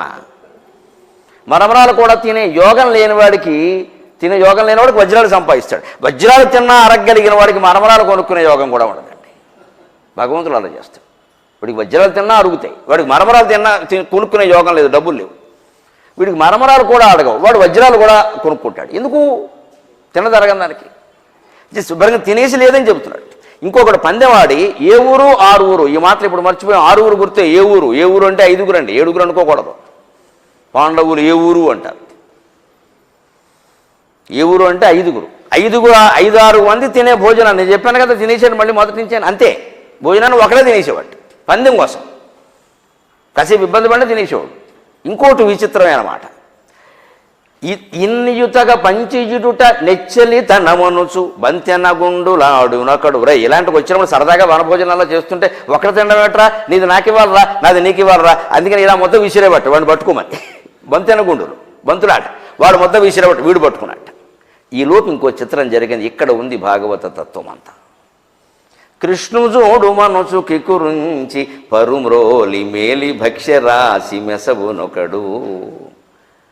ఒకటి తిండి పుష్టి కలిగిన వాడే పక్కవాడు ఏదో మంచి అరిసెలు లాంటివో బూర్రు లాంటివో పట్టుకొచ్చాడు, అవి వీడికి పెట్టట్లేదు. అందుకే రే కృష్ణుని చూడరా ఎంత బాగున్నాడో, యశోదమ్మ కొడుకురా ఎంత బాగున్నాడో చూడరా, మళ్ళీ దొరకడరా అన్నట్టు వాడు చూస్తున్నాడు. ఈలోపు ఈ భూమి మింగేసేట్టు. కృష్ణుజోడు మనసు కికురించి పరుమురోని మేలిభక్ష్యరాశి. మేలిభక్ష్యరాశి అంటే పిండి వంట, మామూలు కూరలు కాదు, మేలిభక్ష్యరాశి ప్రత్యేకంగా చేసింది పిండి వంట, బూర్లు పులిహార మైసూరు పాకం లాంటివి. ఈయన కృష్ణుని చూడడం ఎంత బాగున్నాడు, పాపం వాడు అమాయకంగా బాగున్నాడు నిజంగా, ఒరే యశోదమ్మ అదృష్టం, ఒరే ఎంత అందంగా ఉన్నాడు అని చూసేలోపు వీడు 2 బూర్లు లాగేశాడు. ఇక్కడే మనం గ్రహించాల్సిన తత్వం, కృష్ణుజూడు మనసు కికురించి మేలి భక్ష్యరాశి మెసవునొకడు. కృష్ణుని చూడరా అని వాడిని మాయలో ముంచి వీడు బూర్లు తినడండి. నిజానికి ఎవరు మాయలో పడ్డారండి? బూర్లు పోయినా కృష్ణ దర్శనం దొరికిన వాడు పరమార్థం. బూర్లు మళ్ళీ రేపు వస్తాయి, కృష్ణుడు దొరుకుతాడా? ఇలా ఆలోచించాలి మనం. భాగవతత్వం అంటే ఇది, విశ్లేషణ అంటే ఇది మామూలు మాయ కాదు, ఇది మామూలు మాయ కాదు. ఆ మాయలో ఉండే అర్థం ఏమిటంటే పోతన గారి ఉద్దేశం, వ్యాసుడు ఉద్దేశమును, ఎవరు మాయ ఎవరిని మోసం చేశారో మీరే నిర్ణయించుకోండి. ఎవరు మాయలో పడ్డారు? బూర్లు తిన్నవాడు మాయలో పడ్డాడా, కృష్ణుడు చూసిన వాడు మాయలో పడ్డాడా? నీకు కృష్ణుడు కావాలా, బూర్లు కావాలా? అంచేత మనం ప్రార్థనలకి, పారాయణలకి, కళ్యాణాలకి ఎందుకు వస్తున్నామో ఓసారి ఆలోచించుకోవాలి. తీర్థయాత్రలు బ్రహ్మాండంగా చేసి వచ్చిన వాళ్ళు కూడా యాత్ర బాగా జరిగింది అంటే చాలా బాగా జరిగింది. భోజనాలు పెట్టారండి, అసలు 3 బచ్చళ్ళు 6 కచ్చళ్ళు. దీనికోసం అమ్మా నువ్వు వెళ్ళింది యాత్రకే? ఈ 3 బచ్చళ్ళు ఇక్కడ లేవా? ఎక్కడైనా ఒక్కచోట దైవ దర్శన అనుభూతి గురించి మాట్లాడతారండి? లేదండి. ఏర్పాట్లు బాగున్నాయండి, ఏసీ బాగుందండి, మేమంతా కలిసి వెళ్ళామండి, 20 మంది అండి, బోర్డు కాల్ చేసుకుంటూ వెళ్ళామండి, ఫోటోలు తీసుకున్నామండి, భోజనం బ్రహ్మాండంగా పెట్టారండి, ఫుల్ వెజిటేరియన్ అండి. ఏ జిటేరియన్ అయితే నీకు దొరకవలసింది దొరకలేదు ఇక్కడ. మనం వెళ్ళేది భోజనాలు ఇంటి దగ్గర లేవా? భోజనాల కోసం కాశీని రామేశ్వరం వెళ్ళాలా? ఇక్కడ లేవా? అసలు ఈ ఉద్దేశం ఏమిటి? కాశీ వెళ్ళొచ్చాము అంటేనండి స్పష్టంగా నేను సరదాకు మాట చెబుతాను. మా చిన్నతనంలో ప్రకటన ఉండేది, ఈ మధ్య కనపట్ల. జీవన్ వాడక ముందు వాడిన తర్వాత పత్రికలు, ప్రతి పత్రిక, ఆంధ్రప్రభ వారపత్రిక ఖచ్చితంగా జీవన్ వాడకముందు ఇలా రమణారెడ్డిలో అన్నట్టుగా ఉంటారు, రేపో మాపో పోతాడని. జీవన్ వాడాక అని ఉండేవాడు, జీమోతమల్లుడు లాగా. దీన్ని చూసి వాడడం వాళ్ళెట్టింది, సరిగ్గా అలాగే ఉంటాం అంత. అది ఇప్పటికీ లెక్క, జీవన్ వాడకముందు వాడిన తర్వాత. అలాగే సరిగ్గా ఆ తత్వం ఎలా ఉంటుంది అంటే అక్కడ స్వీకరిస్తూ ఉంటే ఎవరు మాయలో పడ్డారు, ఎవరు మోసం చేశారంటే నీ కృష్ణుడుగా యాత్రకు వెళ్ళావు, నువ్వు కాశీ వెళ్ళావమ్మా, ఆ అనుభూతి ఎలా ఉండాలి? కాశీ వెళ్ళకముందు నీ ప్రవర్తన వేరు, వెళ్ళాక నీ ప్రవర్తన వేరు, మారిపోవాలి. వెంటనే కాశీ వెళ్ళొచ్చారండి, అప్పటి నుంచి అబద్ధాలు ఆడడం మానేశారండి అని అంటే అనుకోవాలి. అంటే అలా ఉంది కూడా కాశీలో. మీకు కాశీ గయా వెళ్ళిన వాడు 3 వదిలేమని చెబుతారు కదా, ఒక పండు, ఒక కాయ, ఒక పువ్వు వదిలేమని. ఎందుకండి? నేను 3 వదిలేసా. వంకాయ కూర నాకు ఎంత ఇష్టమో వదిలేసాను. ఎవడు? 82 ఏళ్ల వాడు. నీ ఇల్లు బంగారంగానే 82 ఏళ్ళు మొత్తం పచ్చి వంకాయలన్నీ, మెట్ట వంకాయలన్నీ, నీటి వంకాయలన్నీ నువ్వే మింగి 82 ఏళ్ళకి ప్రాణం పోయే ముందు వదిలేసావా? ఇదో త్యాగం కింద చెబుతున్నావు బలిచక్రవర్తిలాగా. ఇదే నువ్వు చేసిన త్యాగం 82 ఏళ్ళకే. అందుకోసం కాదండి వదిలేయమన్నది. ఇష్టమైన పువ్వు, ఇష్టమైన పండు, ఇష్టమైన కూర వదిలేయమన్నారంటే ఇష్టమైన మనుషుల్ని వదిలేసి మరణాన్ని ఆహ్వానించాలంటే ఇష్టమైన కూరే వదలలేకపోతే మనుషుల్ని ఎలా వదులుతామండి? అది రావాలి ఆలోచన. అందుకే ఆ 3 ఇచ్చేటప్పుడు మీరు గమనించండి, ఆ మంత్రాలు సామాన్యమైనవి కాదండి. ఆ మంత్రం వింటేనే పుణ్యం అంటారు. అందుకని దారైషణ, ధనైషణ, పుత్రేషణ అని చదువుతారు. పండు కాయ అని చదవరండి. మన ఊరికే పండు కాయ అంటాం. అక్కడ మంత్రాలు చదివే బ్రాహ్మణులు అక్కడ దారైషణాం త్యజామి, ధనైషణాం త్యజామి, పుత్రైషణాం త్యజామి. భార్య మీద కాంక్ష, భర్త మీద కాంక్ష అంటే మర్నాడు నుంచి రతిక్రీడ మానేయవలసిందే. ఎందుకు వదిలేసాము? కాంక్ష అంటే అది బాధ్యతలు వదిలేవాలి కదా, కాంక్ష మానే ఇంకా చాలు. అలా వదిలేయగలిగితేనే కాశీ వెళ్ళి. ఇంకా కాశీలో కూడా ఇదే పని అంటే నమశివాయ. ధనైషణం, డబ్బు మీద కాంక్ష వదిలేసావా? పుత్రైషణం, పుత్రుడి మీద వ్యామోహం వదిలేయి, బాధ్యతలు కాదు వ్యామోహం వదిలేయి. మా అబ్బాయి లేకపోతే నేను ఉండలేను అంత డైలాగ్ వద్దు, వాడు రెచ్చిపోతాడు. నువ్వంటే నాకు ప్రేమే, కానీ నువ్వు లేకపోయినా నేను ఉండగలను అంతే. అప్పుడే జనగా ఉంటాడు ఎవడైనా.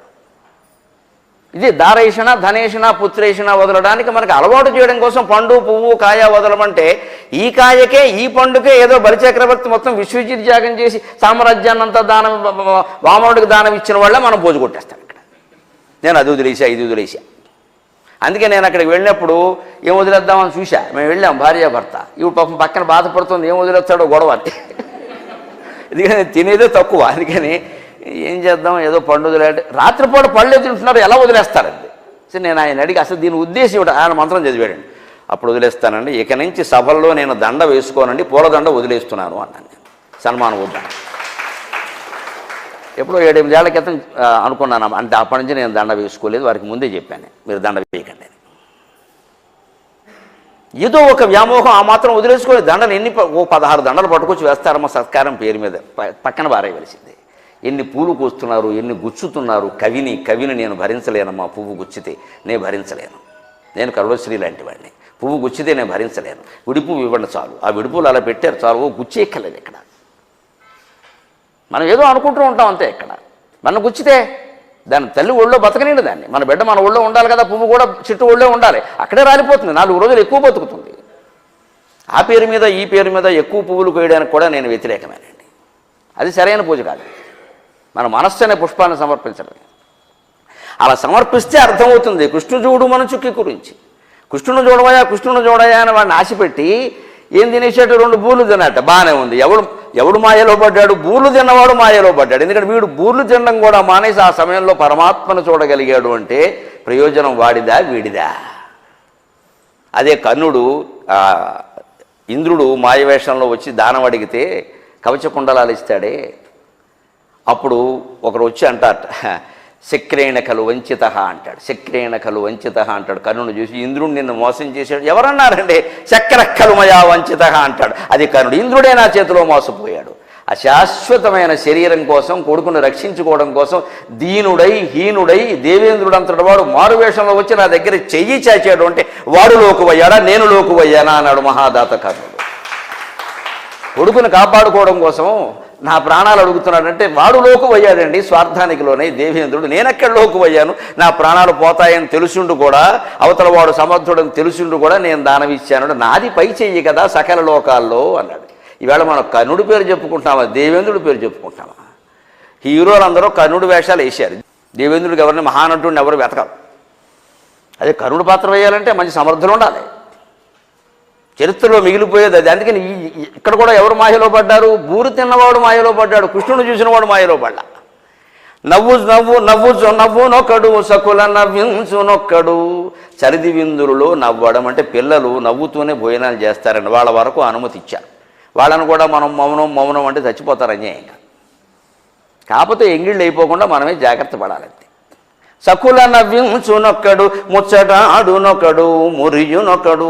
ఏదో మాట్లాడేటప్పుడు భోజనం చేసేటప్పుడు అసలు 4 మాటలు మాట్లాడకపోతే ఎలాగా? ముఖ్యంగా కొంతమంది ఉద్యోగస్తులు ఉంటారు, భార్యలు భర్తలు కూడా భోజన సమయాల్లోనే కలుస్తారు. అప్పుడు మాట్లాడుకోకుండా ఎలా కుదురుతుంది మరి? అటువంటిప్పుడు కాస్త ఎదురుగా కూర్చొని ఇద్దరు తింటూ మాట్లాడుకోవడమే మంచిది. మాట్లాడుకోవద్దని ఎందుకు పెట్టారు అంటే ఎంగిళ్ళు ఒకళ్ళ మీద ఒకళ్ళకి పడకుండా, ఈ తుంపర్లు పడకుండా ఉండడానికే తప్పితే అదేదో ఘోర నేరం అనుకోకండి. అంత పెద్ద నిబంధన ఏం కాదు. దాని ఉద్దేశం గ్రహిస్తే ఎక్కడ పాటించాలో ఎక్కడ అక్కర్లేదో చూసుకోవచ్చు. ఇది అటువంటి కృష్ణుని యొక్క మరొక లీల అద్భుతమైనది. కాళీయమర్దనం. 5 ఏళ్ల వయస్సు అప్పటికి. ఒక హరదం, ఒక సరస్సు. ఆ సరస్సులో కాళీయుడు ప్రవేశించాడు. అంతకుముందు లేడు, అప్పుడు ప్రవేశించాడు. అది గోవులు నీరు దాగే సరస్సు. ఒక్కోసారి మానవులు కూడా గోపకులు కూడా అక్కడి నుంచి నీళ్లు తెచ్చుకుంటారు. దూరం అడవిలోది కాబట్టి మానవులు ఎక్కువ వెళ్ళరు, గోవులు నీళ్లు తాగుతారు. ఆ సరస్సులో కాళీయుడు ప్రవేశించాడు భార్యలతో సహా. అతనికి ఏదో 5 10 తలకాయలు ఉన్నాయి. ఎన్ని ఉంటే లేని తలకాయలు ఉంటే ఉపయోగం మెదడు ఉండాలి కదా. భార్యలు కూడా ఉన్నారు. వాళ్ళందరితో ప్రవేశించాడు. మొత్తం అంతా విషమయమైపోయింది. విషం అంటే జలం కూడా కదా, విషమయమైంది. ఆ నీరు దాగి గోవులు సరిపోతున్నాయి. ఆ మాట కృష్ణుడికి చెప్పారు. అందుకే అప్పటికే ఆయన కొన్ని మహిమలు ప్రదర్శించి ఉండడం వల్ల కృష్ణుడికి చెబితే సరిపోతుంది, ఇంకేం అక్కర్లేదు. మళ్ళీ యశోదమ్మ చూడగా చెప్పకూడదు, ఆవిడ పంపద పిల్లాడిని దాచేస్తుంది లోపలని చూడకూడదు చెప్పారు. మీకు ఎందుకు, మీరు వెళ్ళండి, నేను వస్తున్నా అన్నాడు. అక్కడికి వెళ్ళాడు, చూశాడు. లోపల నీరంతా రంగు మారిపోయిందండి, రంగు మారిపోయింది. ఏదో నాచు పట్టిన చెరువులాగా రంగు మారిపోయిందండి మొత్తం. ఆ రంగు మారినటువంటి చెరువులోకి చూసి లోపల ఉన్న కాళీయుడిని గమనించి ఒక్క దూకట్ట. పోతన గారు ఆ దూకిన విధానాన్ని వర్ణిస్తున్నాడు. కాళీయుడు అక్కడ ఎందుకు ఉన్నాడు అంటే ఒక సంఘటన చెప్పుకోవాలి సరదాకి. గరుత్మంతుడు అక్కడికి రాడు శాపవశాత్తు, అందుకని కాళీయుడు అక్కడ చేరాడు గరుత్మంతుని భయంతో. గరుత్మంతుడు ఎందుకు రాడు? ఆ సరస్సులో ఇదివరకు సౌభరి అని ఒక మహర్షి తపస్సు చేసేవాడు. ఆ తపస్సులో ఆయన ఉండగా ఆ నీటిలో ఉండేటువంటి చేపలన్నీ ఆయన ముందు కళ్ళ ముందు అలా కళ్ళు తెరిచినప్పుడల్లా ఈదుతూ ఉంటే ఆయనకి తపోభంగం అవుతుందని దూరంగా వెళ్ళి ఈత కొట్టేవిట. ఆ చేపలకు కూడా అంత ప్రేమ, తపస్వి అంటే అంత గౌరవం. దూరంగా వెళ్ళి ఆ చేపల మీద కరుణతో ఆయన ఒక్కసారి తపో విరామ సమయంలో చేపలని వరం కోరుకోమన్నట్టు. ఇక్కడ పక్షులు వచ్చి అవి ఇవి మమ్మల్ని తినేస్తున్నాయి, కొంగలు అవి పక్షులను ఎగురు వచ్చి పట్టుకుపోతున్నాయి మమ్మల్ని కాబట్టి పక్షులు ఏమిటి, గరుత్మంతుడు కూడా ఇక్కడికి రావడానికి వెళ్ళేదన్నాడు. ఆ చేప మహర్షి వరం అంటే అంతే. ఇప్పుడు ఇది చెప్పండి, కరుణ కాదా, భూతదయ కాదా? మహర్షులు అంటే అలా ఉంటారు. అందుకని సౌభరి యొక్క వరం ఉంది కాబట్టి అక్కడికి గరుత్మంతుడు రాడు. చేపల మీద ప్రేమతో వరం ఇచ్చాడు. మహర్షి అంటే ఆయన చేపల మీద ప్రేమ, మనకు మనుషుల మీదే ఉండట్లేదు, చేపల మీద ప్రేమ ఆయనకి. అవి కూడా ఏమిటి, ఈయన ఎవరో ఇక్కడ కూర్చున్నాడు ముక్కు మూసుకుని పాపం దగ్గరికి వెడితే భయం కూడా ఉండొచ్చు, దూరంగా వెళుతున్నాయి. చూసాయి ఎంత ప్రేమ, నా తపస్సు భంగం అవుతుందని దూరంగా వెడుతున్నాయి ఇవి. ఎంత శక్తి వాడికి. మీకు ఏం వరం కావాలి అంటే అవేవో మాట్లాడితే ఇలా వరం ఇచ్చాడు, మీకు ఏ ఆపద ఉండదు. అందుకని వీడు వచ్చి ఇక్కడ చేరాడు. చూడండి, ఒకరికి పాజిటివ్ అయితే ఒకరికి నెగిటివ్, ఒకరికి అనుకూలం ఒకరికి వ్యతిరేకం. అది ఆ చేపలకు అనుకూలమైంది, గోపకులకి గోకులానికి ఏమైంది వ్యతిరేకమైంది. లేదా కాళీయుడు ఇక్కడ చేరాడు. అంటే జీవితంలో ఏ ఘట్టమైనా అంతే, ఓసారి అనుకూలమైతే అదే ప్రతికూలం అవుతుంది, తర్వాత ఒకరికి అనుకూలమైంది ఇంకొకరికి ప్రతికూలం అవుతుంది. అందుకే జీవితంలో శుభం అశుభం అని రెండు ఉండవండి, సుఖం దుఃఖం అని రెండు ఉండవండి. ఉండేది ఖం, సుఖం దుఃఖంలో రెండిట్లో ఖం అని ఉంది. రెండిట్లో సుఖం ఖం, దుఃఖంలో కూడా ఖం, అంతే కదా. ఖం అంటే ఆకాశం, ఆకాశం గగనము శూన్యం. ఖం అంటే శూన్యం, అక్కడ ఏమీ లేదు, ఒక పరిణామం జరిగింది అంతే, అక్కడ ఏమీ లేదు. నువ్వు సూ చేరిస్తే సుఖమైంది, దూ చేరిస్తే దుఃఖమైంది, ఏం చేరుతావు చేర్చుకో. అదేమిటండి మనకి చెడు అనేది ఏమిటి లెక్క? ప్రతి పోటీలో ఒకడు గెలుస్తాడు, ఒకడు ఓడిపోతాడు కదా. నువ్వు చెడు అంటున్నావు, గెలిచిన వాడు ఎందుకు చెడు అనడం లేదు? మరి ఇద్దరికీ చెడు మేలు జరిగే అవకాశం ఉంటుందా? ఉండదండి. ఎక్కడ ఎప్పుడు ఆటలో ఒకరు గెలుస్తారు, ఒకరు ఓడిపోతారు. అలాగే మనం జీవితంలో చేసే అన్ని పనుల్లో ఒక్కోసారి గెలుస్తాం, ఒక్కోసారి ఓడిపోతాం. ఓటమిని కూడా అలాగే తీసుకోవాలి. ఎప్పుడు నేను గెలిచే తీరాలంటే పళ్ళు ఊడిపోతాయి. ఇది సారాంశం. అందుకని కాళీయుడు అక్కడ చేరాడు. అందుకని శ్రీకృష్ణుడికి తెలిసి ఒక్కసారి చెప్పాట, మా అమ్మకి చెప్పకండి, వెళ్ళనవదో మళ్ళీనో గోడ దూకేద్దాం అన్నాడు. అమ్మకి చెబితే వెళ్ళిస్తుందా పోతనా, ఇప్పుడు చాలా అయినాయి కదా. అందుకని చెప్పకుండా వచ్చాట. బలరాముడు కూడా చెప్పలేదండి, చెప్తే అమ్మకి చెప్పేస్తాడు. అవి పుట్టిందే అందుకోసం, ఈ కథలన్నీ ఆయనకు తెలుసు. కాళీయుడు ఇక్కడ పంపేయాలి ఇక్కడి నుంచి, దానికన్నీ జన్మవృత్తాంతాలు వేరుగా ఉంటాయి. అందుకే నేను వస్తున్నాను పదం ఎవరికి చెప్పకుండా అన్నాడు. అక్కడికి వెళ్ళి దగ్గరలో ఉన్నటువంటి ఒక చెట్టు ఎక్కి గోపాలసింహంబో ఆ హ్రదంలో దూకుతోందండి. పోతన గారు వర్ణిస్తాడు పరమానందంతో. కటిచేలంబు బిగించి పింఛమున చక్కన్ కొప్పు బంధించి, కటిచేలంబు బిగించి పింఛమున చక్కన్ కొప్పు బంధించి, దోస్థట సంస్ఫాలనమాచరించి చరణద్వంద్వంబు కీలించి తత్కుట శాఖాగ్రము మీది నుండి యురికెన్ గోపాలసింహంబో. వసుదేవసుతం దేవం కంసచాణూరమర్దనం దేవకీ పరమానందం కృష్ణం వందే జగద్గురుం శ్రీకృష్ణం వందే జగద్గురుం. కటిచేలంబు బిగించి పింఛమున చక్కన్ కొప్పు బంధించి, దోస్థట సంస్ఫాలనమాచరించి చరణద్వంద్వంబు కీలించి తత్కుట శాఖాగ్రము మీద నుండి ఉరికెన్ గోపాలసింహంబు. దిక్తటముల్ మ్రోయ హ్రదంబులో గుభగుభధ్వానంబు అనూనంబుగన్. దూకితే చిన్నపిల్లలు అలా పౌరుషంతో దూకాలి. పూర్వం అలా దూకేవారు. వదిలేశారు మమ్మల్ని అలాగే వేసవకాలంలో శుభ్రంగా బొండరా అని. కాళ్ళు విరుగుతాయనేవారు, విరిగితే విరిగాయి వెళ్ళాలనేవారు. అలాగే ఈత కొట్టాం, అలాగే గేదెల మీద ఎక్కి ఊరేగాం, అలాగే చెట్లు ఎక్కాం, అలాగే కాళ్ళు వెరగొట్టుకున్నాం. కాబట్టే జీవితంలో తర్వాత ఎన్ని దెబ్బలు తగిలినా తట్టుకున్నాం. మొహమాటం లేకుండా చెబుతున్నాం, తట్టుకున్నాం. అలా కాళ్ళు విరిగితే తట్టుకోగలిగితే మనస్సు విరిగినా తట్టుకుంటామండి, ఏం పర్వాలేదండి. అలవాటు అవ్వాలి కొంత. దేనికి కూడా లేకుండా ఇవాళ పిల్లల్ని సుకుమారంగా పెంచేస్తున్నారండి. అక్కడ అన్నిటికీ వాడికి ఏర్పాటు చేసేసి వాడు ఎక్కడ కష్టపడద్దు. పిల్లలు కష్టపడద్దు అని కోరుకోకూడదమ్మా, పిల్లలు కష్టాలు పడద్దు అని కోరుకోవాలి. చాలా తేడా ఉంది. పిల్లలు కష్టాలు పడొద్దని కోరుకోవచ్చు, మనం కష్టపడొద్దని కోరుకోకూడదు. కష్టపడొద్దు అంటున్నామంటే వాడిని బద్ధకస్తుని చేస్తున్నాం. మనం కష్టపడాల్సిందే, కష్టపడితే కానీ రాదని చెప్పాలి. అడిగినవన్నీ కొనకూడదు. ఇది కుదరదా, ఆ వయసు వస్తే కానీ కుదరదా, మొండికేసి కూర్చో, అదే జరుగుతుంది అంటారండి. 10 ఏళ్ళ వాడు కూడా వాడు బండి కొనమంటాడు. బండి కొంటే ఫ్రెండ్ వాడే చూసుకుంటాడు, వెనకాల బాయ్ ఫ్రెండ్ కాదు గర్ల్ ఫ్రెండే చూస్తాడు. బండి మనం కొట్టేసారి మిగిలింది వాడు చూస్తాడు. పైగా ప్రమాదం, అది వయస్సు లేదు. ఎలా ఇస్తారు మీరు లైసెన్స్ లేదు? ఎవడో పట్టుకుంటే తండ్రిని పట్టుకెళ్తారు ముందు, ఎందుకు ఇచ్చామని. మా వాడికి డ్రైవింగ్ వచ్చినట్టు కుదరదు. అలాగా మీ వాడికి డ్రైవింగ్ వచ్చు అనవసరం. ప్రభుత్వం ఊరికే పెట్టిందా? 18 ఏళ్ళు ఎంతో వయస్సు ఎందుకు పెట్టారు? అంతే, అది ఖచ్చితంగా కట్టుబడి ఉండదు, కుదరదు అంతే. వాడు ఒకవాడు దొంగతనంగా ఎవడు బండో పట్టుకెళ్ళాడు, వాడు అనుభవిస్తారు, మనకు అనవసరం. మనం చేయలేదు కదా. ఈ మాత్రం పట్టుదల పద్ధతి లేకపోతే పిల్లలు సరిగ్గా పెరగరండి. ఆవిడ కృష్ణుడని కాదమ్మా, గోపకులందరూ ఈ సాహసాలు చేశారు. చెట్టు ఎక్కి దూకేట అంటే దూకేటప్పుడు తీసుకోవాల్సిన జాగ్రత్తలు కూడా ఇందులో ఉన్నాయి. కట్టి చేలంబు బిగించి, ఎప్పుడు ఈ మొల దగ్గర ఒక గుడ్డ అదనంగా ఉంటుంది, దాన్ని నడుము బిగిస్తారు. ఎందుకని? బెల్ట్ లాంటి సాధనాలు అప్పుడు లేవు కదా. పంచె కట్టిన తర్వాత దీని మీద కాశెగుడ్డ అంటారు, దాన్ని కాశెగుడ్డ అంటారు. ఇటువంటి కండువాని ఇక్కడ నడుముకి ఇలా కడతారు. అందుకే నడుము బిగించి అనే మాట వచ్చింది. నడుము బిగించడం అంటే ఇది. నడుము బిగించడం వేరు, పుడుము బిగించడం వేరు. ముక్కు పొడుము బిగించడం వేరు, నడుము బిగించడం. అసలు వడ్డన చేసేవాళ్ళు సంతర్పణంలో వడ్డన చేసేవాడు నడుము బిగించుకో అంటారు. ఎందుకని? బిగించుకోకపోతే ఈయన పైన ఉత్తరయం ఉంటుంది కదా, అదేళ్ళు వాడు పురుషులో పడుతుంది. పురుషు పాడైంది, ఉత్తరయము పాడైంది. అందుకని నడుము బిగించంటారు. ఆ ఉత్తరయం తీసి ఇక్కడ బిగిస్తారు. అప్పుడు ఇంకెక్కడ పడే అవకాశం లేదు, సుఖంగా వడ్డిస్తాడు. అలాగా కటి చేలంబు బిగించి, నువ్వు దూకదలుచుకుంటే ఈ మొల దగ్గర ఉండేటువంటి వస్త్రాన్ని గట్టిగా బిగించాలి. అది పంచి ఊడిపోతే కష్టం కదా. పింఛమున చక్కని కొప్పు బంధించి, అంతేగాను ధమ్మిల్లము చక్కనొత్తడు అని గజేంద్ర మోక్షంలో చెబుతారే. శ్రీకృష్ణుడికి ఎంత జుట్టు, బోళ్ళు జుట్టు. పైగా మామూలుగా కాదు, చిన్నపుట్ట వాళ్ళమ్మ పాలు తాగడం కోసం చెప్పేది, చుంచెదుగు పాలుదురా అవనా అని చెప్పింది.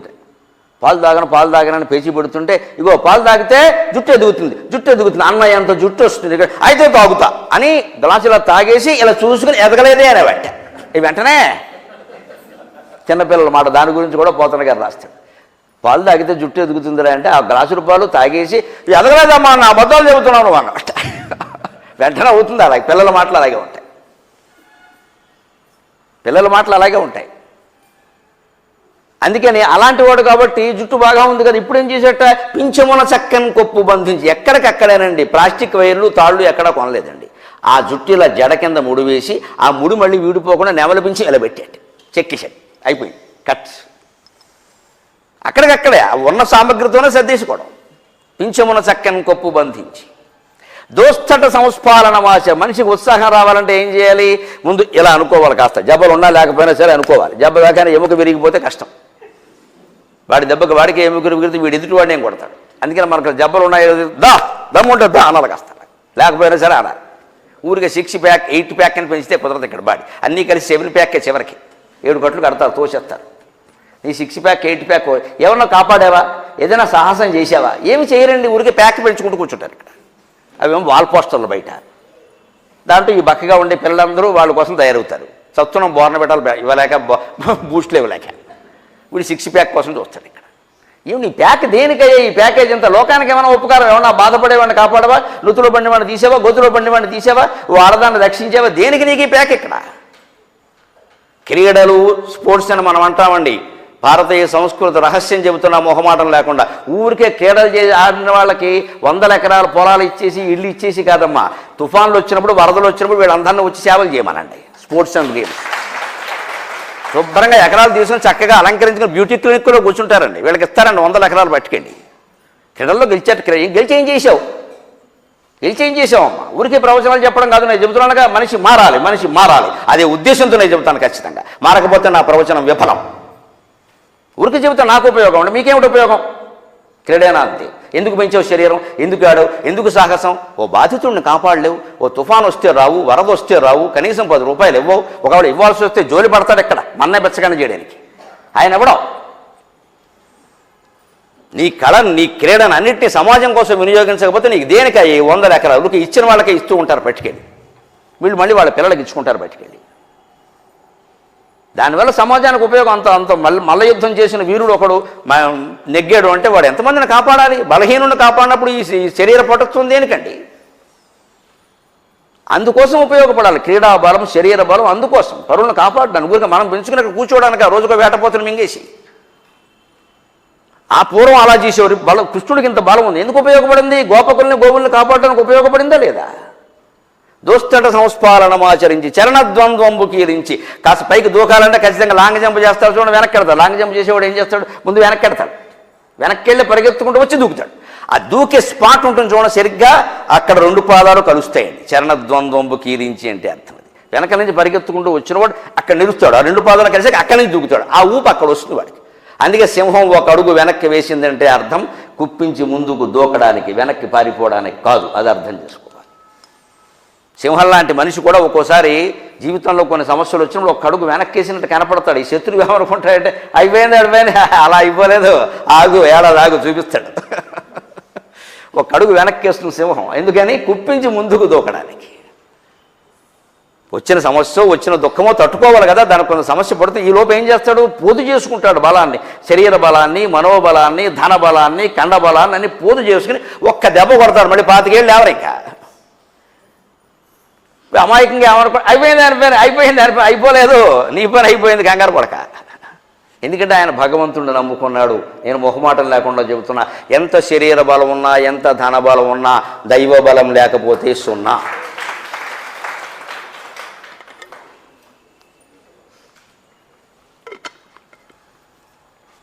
అది ఉండాలంటే మనస్సులో స్మరించాలి. నువ్వు కండలు పెంచుకో, హాయిగా బండలు కొట్టు, బాగా డబ్బు సంపాదించు, మనస్సులో మాత్రం నమశివాయ అన్న మానవద్దు. అది మానేసేవో బలం పోయినట్టే. హిరణ్యకశ్యపుణ్ణి, కంసుడిని మించిన వాళ్ళం ఏం కాదు మనం, వాళ్ళకంటే బలవంతులం కాదు. ఈ బలం సార్థకం కావాలి. ఖచ్చితంగా శత్రువుల మీద విజయం సాధించాలంటే వెనకాల దైవ బలం ఉండాలి. దైవం సహకరిస్తాడు ఖచ్చితంగా. మన ధర్మం అండి, ఎందుకు సహకరించడు? సహకరించకపోతే ఆయనకే నష్టం. ఎందుకంటే సహకరిస్తాడు ఖచ్చితంగా. మన ధర్మం తెలుసు కదా, పోరాడడానికి అభ్యంతరం పెట్టండి. ఈ వెనకాల ఎంతమంది ఉన్నారు? అభిమన్యుడు ఏం లెక్క చూశాడు? వెళ్ళాడంతే, చరిత్రలో మిగిలిపోయాడు. బతికితే భీష్ముడిలా బతకాలి, పోతే అభిమన్యుడిలా పోవాలి. అదే సిద్ధాంతం లెక్క.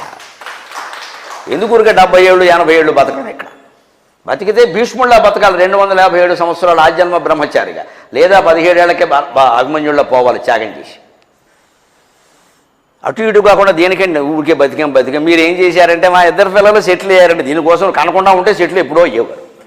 నువ్వు కనకుండా ఉంటే పైలోకంలోనే సెటిల్ అయ్యేవారు. కానీ అనవసరంగా కిందికి దించావు, వాడు సెటిల్ అయ్యే వరకు నువ్వు సెటిల్ అడుతూ కూర్చున్నావు. ఇక్కడ పిల్లల్ని సెటిల్ చేయడం పెద్ద ఘన విజయం కాదండి, వాళ్ళే ఊతారు వదిలేస్తే. మా పిల్లలు సెటిల్ అయ్యారండి, బాగా వృద్ధులు. అందుకోసం కాదమ్మా, వాళ్ళ పిల్లల్ని కనమావరు చెప్పారు. కన్నావు సెటిల్ అయ్యావు, నువ్వు తెచ్చుకున్నావు ఎంత. దేశానికి ఏమైనా చేసావా? ధర్మానికి ఏమైనా చేసావా? సమాజానికి ఏమైనా చేసావో చెప్పు. నీ కుటుంబానికి నువ్వు చేయడం పెద్ద విషయం ఏంటంటే, ఆలికి అన్నం పెడితే ఊరికి ఉపకారం అంటారు సామెత. ఆలికి అన్నం పెడితే ఊరికి ఉపకారమా? పిల్లలకి అన్నం పెట్టకపోతే పేపర్లో రాస్తారు, పెడితే రాయరండి. ఆయన భార్యకు రోజు అన్నం పెడతారు, పెట్టకపోతే రాస్తారు. మన వాళ్ళకి మనం ఏదో చేసుకుని గొప్పలు చెప్పడం ఏంటి? శ్రీకృష్ణుడు ప్రజల కోసం పోరాడుతున్నాడు అంటే ఆయనకి ఏం సంబంధం ఏదో దాకా వచ్చే. పైగా మా అమ్మకి చెప్పొద్దే, మా నాన్నకి చెప్పొద్దు, అన్నయ్యకి కూడా చెప్పొద్దు, వీడు ఊదేస్తాడు అక్కడ. ఇంత సాహసం ఎవరు చేస్తారండి?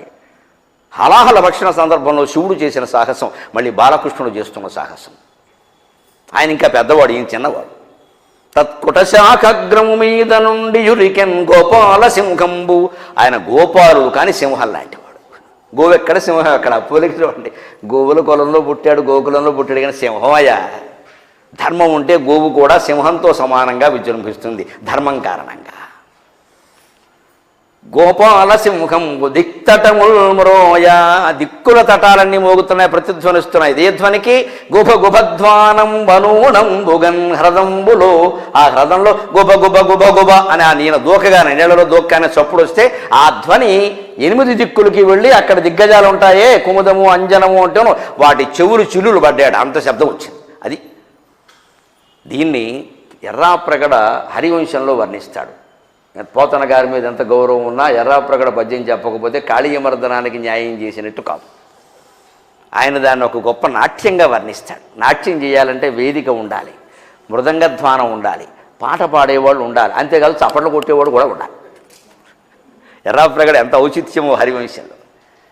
కాళీయుడి మీద నాట్యం చేస్తున్నాడు కదా, నాట్యం చేయాలంటే వేదిక ఉండాలి, నాట్యం చేసేవాడు ఎలాగో ఉండాలి, మృదంగం వాయించేవాడు ఉండాలి, పాట పాడేవాడు ఉండాలి, చూసేవాడు చప్పట్లు కొట్టేవాడు లేకపోతే ఉత్సాహం ఎక్కడి నుంచి వస్తుంది. అవన్నీ ఎర్రాప్రగడ ఆ యమునా నది హృదంలో కల్పించాడండి. యమునా వీచి మృదంగ వద్యములు మ్రోయన్, యమునా వీచి మృదంగ వద్యములు మ్రోయన్, తీర గోపౌఘ హర్షమనోజ్ఞధ్వనితంబు గేయముగా. యమునా వీచి మృదంగ మధ్యములు మ్రోయన్, తీర గోపౌఘ హర్షమనోజ్ఞధ్వనితంబు గేయముగా. చెంచత్కాళియ వ్యాళ భోగ మహారంగతలంబునన్, చెంచత్కాళియ వ్యాళ భోగ మహారంగతలంబునన్ పటుగతిన్ కంజాక్షు నిర్మర్దనాట్యము హృదయాద్భుత భీమమై వరగ, హృదయాద్భుత భీమమై వరగ. దివ్యశ్రేణి చూచన్ దివిన్. అంత అద్భుతంగా ఆయన వర్ణిస్తాడు. యమునా వీచి మృదంగ వద్యములు మ్రోయం. నాట్యంలో మృదంగం ఉండాలి. ధిమ్ ధిమ్ తక ధిమ్ ధిమ్ ధిమ్ తక ధిమ్ ధిమ్ ధిమ్ తక ధిమ్ అని మోగుతూ ఉండాలి. సరిగ్గా మధ్యాల ములతలో పద్యం రాశారండి మన మహాకవి భట్టుమూర్తి. కాపు కవి అమ్మ, కాపు కవి, కర్షక కుటుంబంలో పుట్టాడు. బ్రాహ్మణుడు కాదు, గర్వంగా చెబుతున్నా. ప్రతిభ ఒక్కరు సొత్తు కాదు. కాపు కవి, కర్షక కవి. రామరాజు భూషణుడు అని పేరు. ఉద్ధతరిపు విద్ధతపన పద్ధతి కరిభవన దవన పటదం బుధి సంపద్ధరణ సముద్ధరణ సమిద్ధరణ రజో వ్రజోద్యుతిభమద శృతికిన్ దద్ధితకట తద్ధితకట తద్ధితకట. మృదంగ ధ్వనితో పద్యం రాశారండి. సంపూర్ణంగా అర్థం ఉంది. చెబితే అరగంట పడుతుంది. వేరే సమావేశం పెట్టుకోండి, ఆ సంభావన వేరే.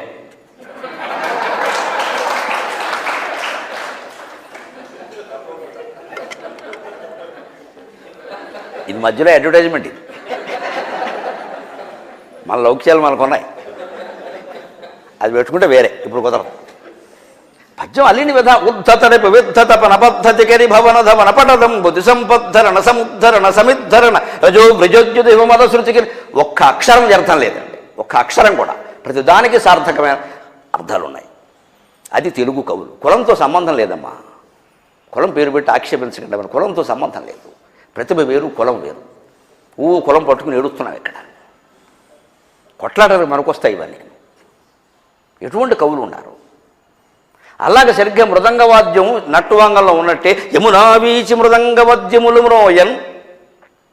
యమునా నదీ తరంగాలు దిద్ధిం తకధిం దిద్ధిం తకధిం దిద్ధిం తకధిం దిద్ధిం తకధిం అని మొరతం వస్తున్నాయి.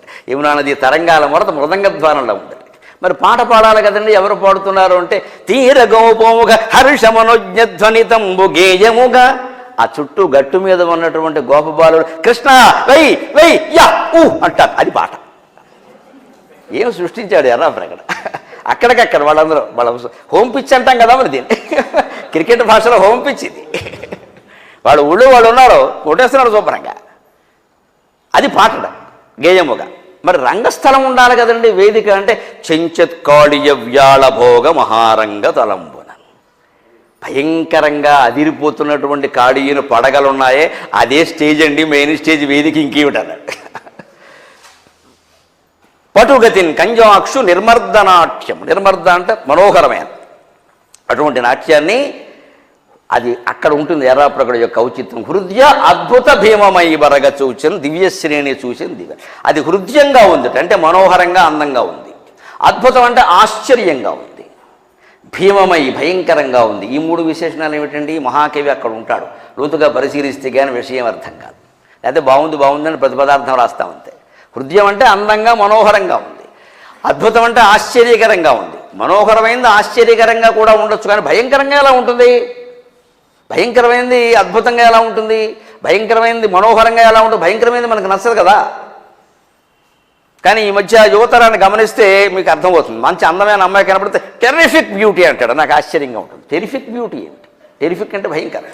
అంటే ఆ భయంకరమైన శబ్దం ఆధునిక భాషలో ఎలా వాడింది అంటే చాలా గొప్ప అనే అర్థంలో మారింది. టెరిఫిక్ బ్యూటీ అన్న అబ్బాయిది కూడా తప్పు మాట కాదు, వాడి ఉద్దేశం అది. కానీ మరి లోపల కడితే అంతే ఉంటుంది. ఇది అలాగే ఇక్కడ ఎర్రాప్రగడ నాట్యం మనోహరంగా ఉందంటే పర్వాలేదు, అద్భుతంగా ఉందన్నా పర్వాలేదు. భయంకరంగా ఎలా ఉంటుంది. సరిగ్గా ఆయన వాడిన పదాలు చూస్తే తెలుస్తుంది. ఎవరికి హృదయంగా ఉంది.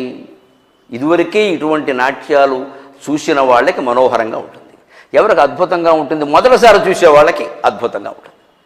ఎవరికి భయంకరంగా ఉంటుంది, అడుగున పడి తొక్కేస్తున్న వాడికి అడుగున పడి తొక్కబడుతున్నాడే వాడికి భయంకరంగా ఉంటుంది. ఇది ఎర్రాప్రగడ ప్రణాళిక. ఇక్కడ మళ్ళీ మనకు కనుమారు కాళీయుడు ఉన్నాడు, వాడికి భయంకరంగానే ఉంది తెలుస్తుంది.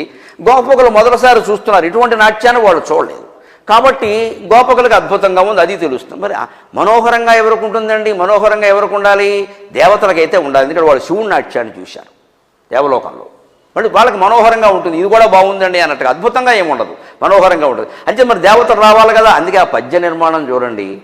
తీర గౌపౌఘ హర్ష మనోజ్ఞధ్వనితంబు గేయముగ చెంచత్కాళీయ వ్యాళభోగ మహారంగతలంబునన్ పటుగతిన్ కంజాక్షు నిర్మర్దనాట్యము హృదయాద్భుత భీమమై బరగ అని మొత్తం పద్యమంతా అయిపోయి ఇంకో చిన్న ఊరికే 10 పైసలు పద్యం మిగిలితే దివ్యశ్రేణి చూచన్ దివ్యన్ అన్నాడు. దేవతల కిందకు వచ్చి చూశారన్నాడు. అది ఎర్రాప్రగడ, అది ఎర్రాప్రగడ, అది ఔచిత్యం. ఆ కాస్త భాగంలో ఆయన గుర్తొచ్చింది, అమ్మ మనోహరంగా ఉండాలంటే దేవతలు రావాలి కదా, ఇంకా 2 గణాలు ఉన్నాయి కదా వాడేద్దాం అని దివ్యశ్రేణి చూచన్ దివ్యన్. ఇది పద్యకవి గొప్పతనం. గణాలని గుణాలుగా వాడతారండి పద్యకవులు. ఎంత పదాలను ఆక్షేపిస్తారు అర్థం లేకుండా. శాతకాన వాడు చేస్తాడు ఆ పని, ఎర్రాప్రగడకి ఏం పని. ఇది ఆయన యొక్క నాట్యం. ఈ రకంగా కాళీయుడిని మర్దించి ఆ తర్వాత ఆయన భార్యలు వచ్చి ప్రార్థిస్తే మడుగు విడిచి వెళ్ళిపో, గరుత్మంతుని బాధ నీకు లేకుండా చేస్తాడానికి ఏం వరం ఇచ్చాడో తెలుసా, నా పాద ముద్రలు నీ పడగల మీద పడ్డాయి కదా, నీ పడగల మీద ఆ ముద్రలు చూసిన ఏ పక్షి కూడా నీ జోలికి రాదు. అంటే మామూలు పక్షులు నాకు లెక్కలేదండి, రెక్కలు కొరికేస్తా, గరుత్మంతుడికే భయపడతా అన్నాడు. గరుత్మంతుడు కూడా నీ జోలికి రాడు, నాకు వాహనమే కదా నువ్వు వెళ్ళమన్నాడు. అంతేకాదు మనకు కూడా ఒక అభయం ఇచ్చాడు, కృష్ణ సర్పం అని భయపడకండి, ఆ పాదాలు కృష్ణ పాద ముద్రలు కాబట్టి కృష్ణస్మరణ చేస్తే పాములు కూడా మన్ని ఏమీ చెయ్యవు. సర్పాన్ని చూడగానే భయపడ కృష్ణ కృష్ణ కృష్ణ కృష్ణ అనాలంటే. ఈ జాతి సంస్కృతి అండి. పిడుగు పడుతుంటే అర్జున పల్గున పార్థక అనమంటారు. అన్నం అనగాలంటే వాతాపి జీర్ణం జీర్ణం జీర్ణం వాతాపి జీర్ణం అనమాట. పాము కనపడితే కృష్ణ కృష్ణ అనమన్నారు. ఆస్తిక సత్యసంధోమాం పన్నగేభ్యోభిరక్షతు. సత్యసంధుడైన ఆస్తికుడు ఈ పాము నుండి రక్షించుడు కాకుండా ఆస్తికుడికి వరం ఇచ్చే నాగజాతి మొత్తం నన్నయ్య గారి భారతంలో ఉంటుంది. ఆయన నాగజాతిని కాపాడాడు కాబట్టి నీ పేరు స్మరిస్తే మేం కరవమని ఆస్తికుడికి వరం ఇచ్చే. అందుకే ఆస్తిక ఆస్తిక అనమన్నారు. ఆస్తి ఎలా ఉంటుంది, పాము మాట ఎలా ఉన్నా. అందుకే ఆస్తిక అలాంటివి ఎందుకు పెట్టారు అంటే భయం పోవాల ముందు. ఏదో స్మరణ చెప్పండి ఎలా పోతుందండి, ధైర్యంగా ఉండే వాడు చచ్చిపోతుండే ధైర్యం ఏంటి, ఏదో చెప్పాలి ఒక ఉపాయం క్రియ. భగవంతుడు స్మరించు. ఈ పరిణామం తర్వాత మరొక అద్భుతమైన పరిణామం గోవర్ధనోద్ధరణం. అక్కడ కృష్ణుని యొక్క తత్వం అంతా కనపడుతుంది, పర్యావరణ ప్రేమ అంతా కనపడుతుంది. గోవర్ధనోద్ధరణం ఒక రకంగా చెప్పాలంటే తండ్రి మీద తిరుగుబాటు, యావత్తు గోకులం మీద తిరుగుబాటు, మూఢాచారం చేస్తున్న వాళ్ళ మీద తిరుగుబాటు. మనం కూడా అర్థం చేసుకోవాలి. శ్రీదేవి భూదేవి సహిత వెంకటేశ్వర స్వామి కళ్యాణం చేస్తారండి. భూములు మాత్రం ఎకరాలు నొక్కేస్తారండి. ఆ నొక్కేసిన వాళ్ళే వస్తారండి ఇక్కడికి. దేవుడు ప్రసాదం పైకి కళ్యాణం కూడా వాడి చేయిస్తాడు. నువ్వు భూదేవి కళ్యాణం అంటే ఏంటయ్యా, భూదేవి మెడలో దేవుడు తాళి కడుతుంటే నువ్వు చూడవా? ఎదుటి వాళ్ళ భూమి ఆక్రమించి భూదేవి కళ్యాణానికి ఎలా వస్తావా? అర్థం కాదు నాకు. అక్రమంగా డబ్బు సంపాదిస్తావు, ఇన్కమ్ ట్యాక్స్ కట్టవు, మొత్తం పనులన్నీ ఎగ్గొట్టేస్తావు, వీలైనంత నొక్కేస్తావు, లంచం గించం కూడాను, గీతం కూడాను. శ్రీదేవి కళ్యాణం ఎవరా? శ్రీదేవి డబ్బే కదా. అక్రమంగా డబ్బు సంపాదించిన వాడికి శ్రీదేవి కళ్యాణం చూసే యోగ్యత ఎక్కడ? భూములు ఆక్రమించిన వాడికి భూదేవి కళ్యాణం చూసే యోగ్యత. నా దౌర్భాగ్యం, నా దేశానికి ఎంత దౌర్భాగ్యం పట్టిందంటే ఈ దుర్మార్గులే ఎక్కువ వస్తారు, వాళ్ళే పట్టిస్తారు, వాళ్ళే చేస్తారు. అంటే వీళ్ళ ఆలోచన ఏమిటి అంటే ఆ కళ్యాణం చూసి అక్షంతలు వేసుకుంటే మన కుంభకోణాలన్నీ రంభకోణాలు అయిపోతాయి. వీళ్ళందరూ మళ్ళీ కళ్యాణం చేయిస్తారండి. ఎవరైనా మీరు వెళ్ళి వెంకటేశ్వర కళ్యాణం అనండి, కోట్లు ఇచ్చేస్తారు మీకు. ఎందుకంటే అక్కడ 100 కోట్లు సంపాదించిన వాళ్ళకి ఒక కోటి ఉందండి. ఇక్కడే మనం చైతన్యవంతులం కావాలి. మా ఆధ్యాత్మికతను దయచేసి చేదస్తం చేయొద్దు. గోవర్ధనోద్ధరణం అంతా అదే. వాళ్ళు వర్షం కోసం ఇంద్రుణ్ణి పూజిస్తున్నారు. శ్రీకృష్ణుడు ఏం చెప్పండి, ఏమి నాన్నగారు ఏదో హడావుడి జరుగుతుంది అన్నాడు. మనకి ఇంద్ర పూజ అలవాటునైనా అప్పటికి నందుడికి కృష్ణుని యొక్క మహిమ తెలుసు, వాస్తవం తెలుసు, ఈయన వసుదేవుని కొడుకునే విషయం తెలుసు. యశోదకి చెప్పలేదే. ఒక రహస్యాన్ని 9 ఏళ్ల పాటు భార్యకి చెప్పకుండా కాపాడడం ఎంత గొప్ప విషయం అండి నందుడు. ఆ రహస్యం దాచడంలో కుంతీదేవి, నందుడే నందుడు. ఆవిడ జీవితాంతం దాచింది ఏకంగా 50 ఏళ్ల పాటు 60 ఏళ్ల పాటు. ఈయన కనీసం 10 ఏళ్ళు దాచి యశోదకి చెప్పలేదు. చెప్తే తట్టుకోలేదు, ఆవిడ గుండెపోటు వచ్చేస్తుంది. మీ అబ్బాయి కాదంటే ఇన్నాళ్ళు పెంచింది ఆవిడ, ఏమైపోతుందండి? ఒకవేళ దురదృష్టవశాత్తు కన్నతల్లి చనిపోతే సవతి తల్లి పెంచితే, ఆవిడ అంత ప్రేమగా పెంచితే ఆవిడ కన్న తల్లి కంటే గొప్ప కాదండి? వాళ్ళ తల్లులు ద్రోహం చేస్తుంటే వేరే తల్లుల చేతుల్లో పెరిగిన పిల్లలు ఉన్నారమ్మా మన సమాజంలో. దౌర్భాగ్యం కొద్ది ఏం చేస్తాం? పిల్లలు తప్పంటే అలాగా, వాళ్ళనాలు వెళ్ళి వీళ్ళంటే అలాగా. మనకు పెద్ద రోగం ఏమిటంటే వాళ్ళకి పుట్టాడు వీళ్ళకి పుట్టాడు, వాడెవడికి పుడితే వాడేం చేస్తాడు? వాడు అప్లికేషన్ పెట్టుకు పుట్టాడా? ఈ ఆలోచన విధానం మారాలండి. ఎవరు తప్పుకి వారిని అనాలి కానీ తల్లిదండ్రుల తప్పుకి పిల్లల్ని, పిల్లల తప్పులకు తల్లిదండ్రులని అనకూడదండి. ఏమైపోతారు వాళ్ళు? సవతి తల్లి అనగానే ఆక్షేపిస్తారు. సవతి తల్లులు ఎంతోమంది కన్న తల్లుల కంటే ఎక్కువ ప్రేమగా పెంచిన వాళ్ళని చూశాను నేను. అది ఆ పదాన్ని అంత తిట్టుపదం చేయాల్సిన పని లేదండి. అందుకే ఈయన ఎక్కడ మానవ స్వభావం ప్రకారం తేడా వస్తుందో నందుడు చెప్పలేదు. ఇప్పటికే కృష్ణుని యొక్క మహిమలు కాళీమర్దనం సహా అన్నీ చూశాడు కాబట్టి, ఆయనకు తెలుసును కాబట్టి కృష్ణుని గౌరవించడం మొదలెట్టాడు. ఆయన పుత్రుడుగా కాదు. అబ్బాయి నీకు చెబుతున్నాను, నువ్వేం అనుకోవద్దు, నీకు తెలియని విషయం కాదన్నాడు అప్పుడే. నీకు తెలియని విషయం కాదు అంటే, అలా కాదు నాన్నగారు చెప్పండి దానికి. మనం ఇంద్రపూజ ఎందుకు ఇంద్రపూజ అన్నాడు. మనకి వర్షం కురిపించేది. వర్షం ఎలా కురుస్తుంది? కర్మమున పుట్టు జంతువు కర్మమున వృద్ధి జంతువు. కర్మం అంటే మనం ఏమంటాం? పూర్వజన్మ కర్మ. పొరపాటు అండి, భాగవతంలో ఆ మాట చెప్పలా. దయచేసి అర్థాలు పీకి లాక్కండి. కర్మం అంటే పని అండి, వర్క్ అని అర్థం. అక్కడ పూర్వజన్మ కర్మ అని అర్థం తాత్పర్యాలు రాసి భాగవతంలో చూసి మూర్చిపోయాను నేను. ఇదేమిటిది? కర్మమున పుట్టు జంతువు కర్మమున వృద్ధి జంతువు అంటే పని పని పని పని. మన పనితో మనం వృద్ధి చెందట్లేదండి. పని వల్లే పుడతాం, పని వల్లే పెరుగుతాం, పని వల్లే మరణిస్తాం. అంటే ఆ పని ఏదో సక్రమంగా చేయండి. ఆరాధన దేనికి అన్నాడమ్మా కృష్ణుడు స్వయంగా భగవంతుడైన వాడు. మనకు ఆరాధన నచ్చినట్టుగా ఆచరణ నచ్చదు, అందుకే దేశం వెనకబడింది. ఆరాధన అనగానే కొన్ని వేల మంది వస్తారు. రేపు రుక్మిణి కళ్యాణానికి చూడండి మీరు, నాకు బాగా నమ్మకం. ఏ ప్రవచనంలో 7 రోజులు రాని వాళ్ళంతా రేపు వస్తారు. ఎందుకంటే పుణ్యం. ముఖ్యంగా పెళ్లికాని అమ్మాయిలు ఉన్నవాళ్ళు వెంట పెట్టుకొచ్చేస్తారు. మనకు ఆ ఫలం కావాలి, ఆ ప్రతిఫలం కావాలి, జ్ఞానం అక్కర్లేదు. జ్ఞానం ఎవరికి కావాలి? ఎవడో గరికిపాటుకో ఇంకో గిరికిపాటుకో కావాలి. వాడు ఎడుస్తాడు అలాగే. ప్రవచనం ద్వారా, పుస్తకం ద్వారా జ్ఞానం పొందే ప్రయత్నం, పెళ్ళిళ్ళు అవ్వడం, విడాకులు అవ్వడం ఇది సమస్య కాదండి ఇక్కడ. అది ఒక్కటే అయితే జీవితం అయిపోలేదమ్మా అక్కడికి. ఈ ఆలోచన వారు అది కృష్ణుడే చెబుతున్నాడు స్వయంగా. ఎందుకు ఆరాధన? వర్షానికి ఇంద్రుడిని పూజించాల్సిన పని ఏమిటండి? మేఘాలు చెదురుతున్నాయి, వర్షం వస్తోంది, ఎందుకు ఇంద్ర పూజ? ఇంద్రుడు కేవలం స్వర్గానికి అధిపతి. వర్షం కురిపించడం మేఘుడు. ఇంద్రుడు అంటే మేఘం. మేఘాలు ఎందుకు వర్షాలు కురుస్తున్నాయని చెప్పాడు కృష్ణుడు స్వయంగా. ఎలాగో తెలుసు మేఘాలు ఎందుకు కురిపిస్తాయండి? ఆ సైన్స్ కూడా ఉంది భాగవతంలో. పర్వతాలు బాగా ఎత్తుగా ఉంటాయి. వచ్చిన మేఘాలు, నీళ్లు నిండిన మేఘాలు ఈ పర్వతాలను తాకుతాయి, అప్పుడే వర్షం కురుస్తుంది. మనకి ఈశాన్య ఋతుపవనాలు, నైరుతి ఋతుపవనాలు ఉంటాయి. ఆగ్నేయ ఋతుపవనం, వాయువ్య ఋతుపవనాలు మన దేశానికి ఉండవు. ఎందుకని? మనకి ఈశాన్యంలో కొండలు ఉన్నాయి, హిమాలయ పర్వతాలు. నైరుతి ప్రాంతంలో కొండలు ఉన్నాయి, మలయ పర్వతం. అందుకని అటు తాగుతుంది మేఘం, ఇటు తాగుతుంది, వర్షం కురుస్తుంది. మధ్యలో ఎలా కురుస్తుంది? అంచేది కొండలు ఉంటే వర్షాలు కురుస్తాయి, కొండలను తవ్వేస్తే కన్నీళ్లు కురుస్తాయి. ఇప్పుడు జరుగుతున్నది అది. ఎక్కడికక్కడ గనుల పేరు మీద, వజ్రాల పేరు మీద, అనేక రకాల పేరు మీద కొండలు తవ్వేస్తున్నారు.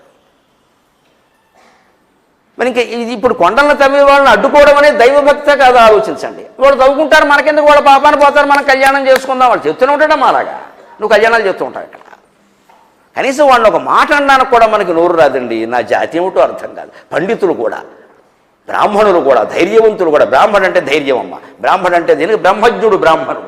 బ్రాహ్మణుడు అన్నిటికీ తెగించాలి, బ్రహ్మజ్ఞత. పరబ్రహ్మ తప్ప ఏమీ లేదన్నప్పుడు ఈ గొట్టంగాడు మనం ఏం చేస్తారండి? ప్రాణం పోవడానికి సిద్ధం. ఇక్కడ ధర్మం చెబుతాం, నిజం చెబుతాం, అంత తీసే మనం. అది అవుతాక ఎప్పటికీ 62 ఏళ్ళు బతికాం. నేను నీళ్ళు బతకడమే నాకు ఆశ్చర్యం. నన్ను బతకనీయడమే నాకు ఆశ్చర్యం. ఎప్పటి నుంచో ఇలాగే బాగుతున్నాను 20 ఏళ్ళుగా. ఒక్కడు మన జోలికి రాలా. ఎందుకని? వెనకాల ఉన్నారు రుక్మిణీ కృష్ణుడు. రారు ఖచ్చితంగా, ఎవడు రారు. నాకు ఆ నమ్మకం. వస్తే మట్టి అయిపోతాడు.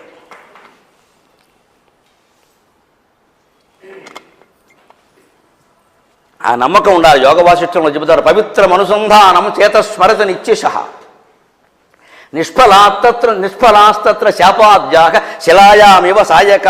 నిరంతరం మనస్సులో ఎవరైతే పవిత్రమైన పంచాక్షరి మంత్రాన్ని జపం చేస్తూ ఉంటారో వాడి మీద ప్రయోగించిన చేతబడులు, ప్రయోగాలు, బాణాలు అన్నీ రాతి మీద వేసిన బాణాల్లో పోతాయిపోవాలి.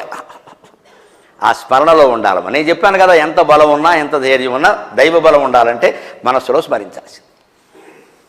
అందుకని కృష్ణుడు చెప్పాడు, ఇంద్రుడేమి మన మీద ప్రేమతో వర్షం కురిపించట్లేదయ్యా, మేఘాలు కొండలు మేఘాలను అడ్డుకుంటున్నాయి, అందుకని వర్షాలు కురుస్తున్నాయి. అంచేత మనం పూజ చేసినా, గౌరవించినా, పెంచినా గోవర్ధన పర్వతానికి చేయాలి, ఇంద్రుడికి ఎందుకు అన్నాడు. ఇప్పుడు చెప్పండి, ఏది హేతువాదమో, ఏది ఆస్తికత్వమో, ఏది ఆచారమో? పర్యావరణం అండి పూర్తిగా భాగవతం అంతా. మతం అంటారు ఏమిటండి? అజ్ఞానం. ఇంద్రుణ్ణి పూజించడం మానేయండి, పర్వతాన్ని ప్రోత్సహించండి, పర్వతాన్ని పెంచండి, పర్వతాన్ని పెరగనండి, పర్వతాల మీద చెట్లు సెలయేళ్ళు అన్నింటినీ కాపాడండి అంటే is it not science my dear friends? అది సైన్స్ కాదా? ఇది మతం అంటారు ఏమిటండి? పర్వతమును చూడవలను అని పాఠం ఉంటేనే అది సైన్సా? ఇదేమిటిది? నందుడికి అర్థమై ఎప్పటి నుంచో చేస్తున్నావురా పూజ, కృష్ణ నీకేం చెప్పమంటావు? ఏమన్నా అంటే మొండేడివి, ఆ కొండెత్తేసే రకం అదే చేస్తా అన్నాడు. ఏమన్నా అంటే మొండేడివిరా, కొండెత్తేసే రకం అదే చేస్తానండి అన్నాడు. అంతే, అది అంత సాహసం. అదే చేస్తా, మీరు మానకపోతే. మీరు మానేయండి చూద్దాం. ఇంద్రుడికి కోపం రానియండి చూద్దాం, ఆ కోపం ఏమిటో. అంతే, శ్రీకృష్ణుడు చెప్పిన ప్రకారం అప్పటికే మహిమలు ప్రకటితం కావడం వల్ల ఆయనకి బాగా ప్రచారం పెరిగిపోయిందిగా. ఈ మధ్య ఎవరో నాకు కనపడి విచిత్ర పదప్రయోగం చేశారు, మీకు ప్రచారిటీ బాగా పెరిగింది అన్నాడు. ఇది ఎక్కడో నాకు అర్థం కాల. అంటే ప్రచారము పబ్లిసిటీ రెండు కలిపి ప్రచారిటీ అన్నాడు. కొత్త పదం కూడా పుట్టించావు, వీరతాడన్నాడు. రెండు మాటలు మాట్లాడక్కలే, అక్కడ మీకు ప్రచారిటీ బాగా పెరిగిందండి. నాకు ముందు తెలియదా?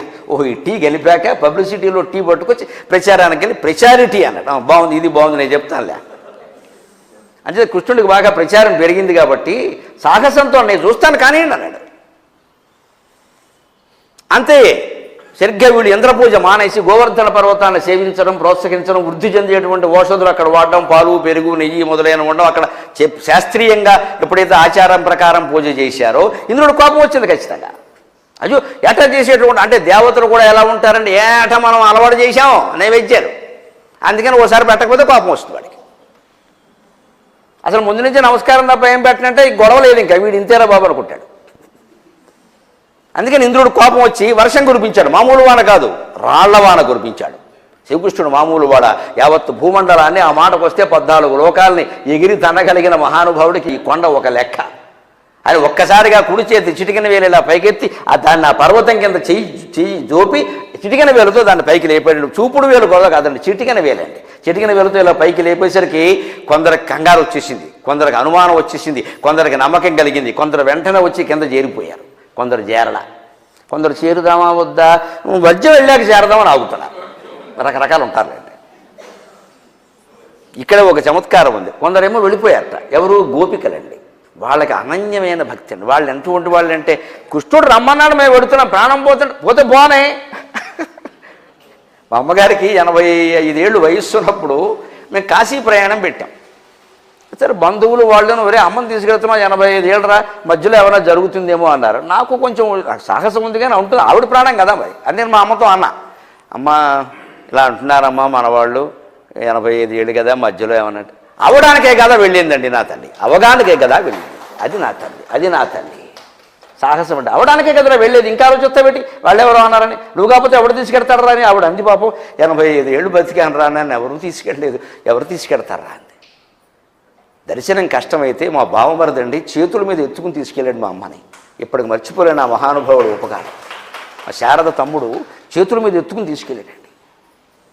మా అమ్మగారికి నేను చూపిస్తాను, అత్తయ్య గారికి నేను చూపిస్తానని.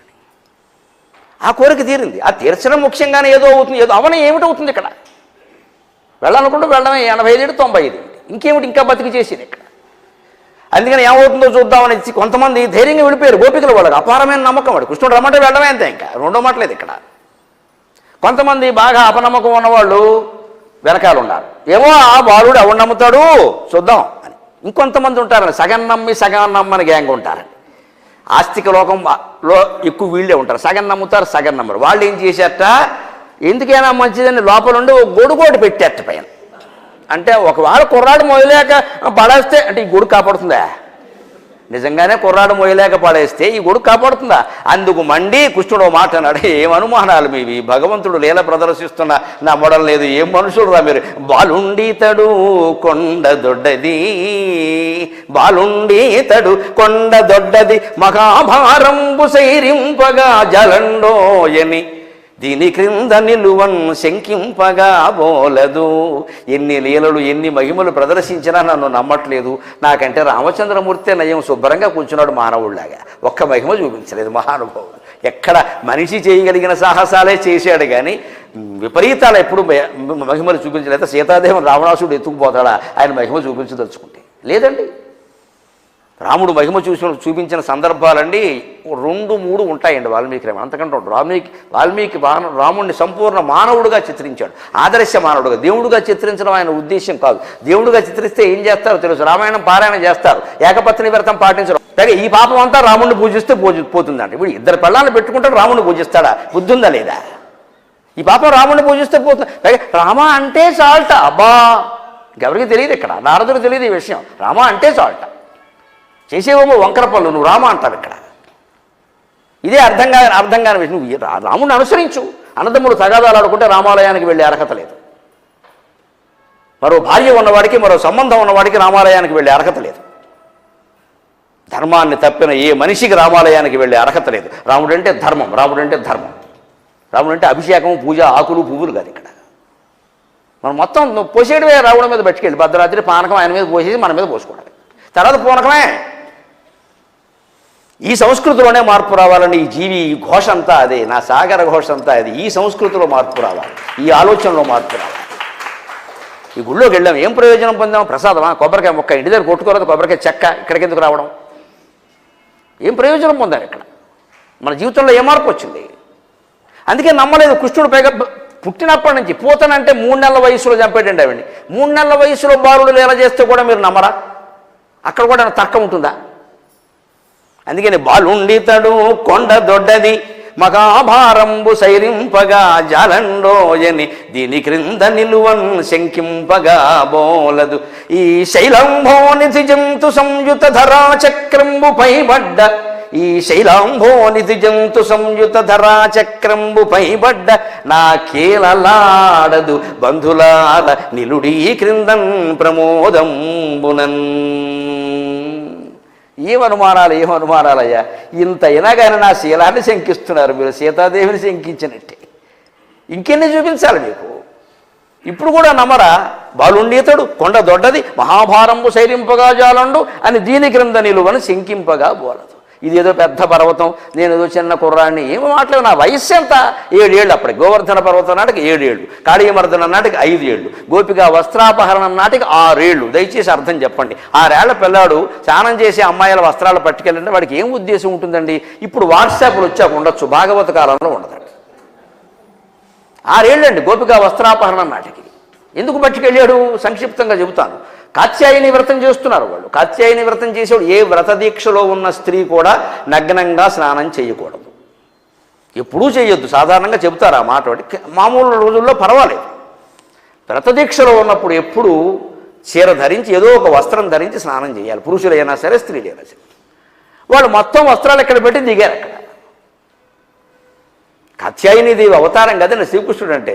ముందే చెప్పాను కదా, శ్రీరామో లలితాదేవి శ్రీకృష్ణ శ్యామలా స్వయం. కాత్యాయనిదేవి అవతారం కదా, ఆయన ఊరు పుట్టాడా? ఆ విషయం తెలియజెప్పడానికి ఈ వస్త్రాలు ఎత్తిపోయాడు. అంటే ఒక్కసారి జరిగిందనుకోండి, తెలిసిన పెద్దవాళ్ళు ఏమంటారు? అయిందా, అలా స్నానం చేయకూడదని మా అమ్మ చెప్పేది, అందుకే పోయాయి మీ బట్టలు అంట. అప్పుడు వ్యాపిస్తుంది లోకంలో. అందుకోసం చేస్తాడు ఈ మాయ. ఆ మహిమ మాయ ఎందుకు జరిగి వీళ్ళు బట్టలు పట్టుకెళ్ళి సగం రేటుగా అమ్ముకుందామో కాదు అక్కడ. ఆ మహిమ మాయ ఏదో ఒకటి జరిగితే లోకంలో మామూలుగా వ్యాపించిన విషయం మహిమ వల్ల మాయ వల్ల వ్యాపిస్తుంది కదండి. అనుమాన వేదన ఉందా? అందుకని చేస్తాడు భగవంతుడు. మహిమ అందుకు చేస్తాడు. లేకపోతే చిల్లర దుకాణాలు పెంచుకుందామని కాదు ఇక్కడ. ఆయనకి ప్రచారిటీ అక్కర్లేదు, ఆయనకి ఏమి అవసరం లేదు. ఎందుకు చేస్తారంటే, ఎన్ని ప్రవచనాలు మేము చెప్పినానండి, నమ్మనటువంటి మనుషులు ఒక్క మహిమ ఏదైనా జరిగితే వెంటనే నమ్ముతారు, మొత్తం వ్యాపించేస్తుంది. అందుకని భగవంతుడు చేస్తాడు. అప్పుడు కూడా నమ్మకపోతే ఎలాగా? అందుకని ఆ వస్త్రాలు ఎత్తుకుని చెప్పాడు. వ్రతాలు చేసేటప్పుడు ఎప్పుడు ఇలా చెయ్యరు కదా, మీకు బుద్ధి వచ్చేలా చేయడం కోసం ఈ పని చేశాను, ఇదిగో తీసుకుంటాడు. పోనీ నిజంగా వస్త్రాలు విడిచేటంత మహాయోగులో మీరు ఏమైనా సుఖమహర్షులు అయితే చేతులు ఎత్తి నమస్కారం చేయండి. పరపురుషుడు అక్కడ బాలుడైనా సరే ఎలా చేస్తారండి? కృష్ణుడిని దేవుడిగా భావించి వాడు చేతులు ఎత్తి నమస్కారం చేసి కోరారు. బాగుంది, మీకు శరీర ధ్యాసే లేదు అసలు, మీరు వస్త్రాలు కట్టినా ఒకటే కట్టకపోయినా ఒకటే రండి అన్నాడు. ఆ గోపికలు అలాగే ఉన్నారుగా, జీవితం అంత ప్రేమతో, అంత బాధ్యతతో.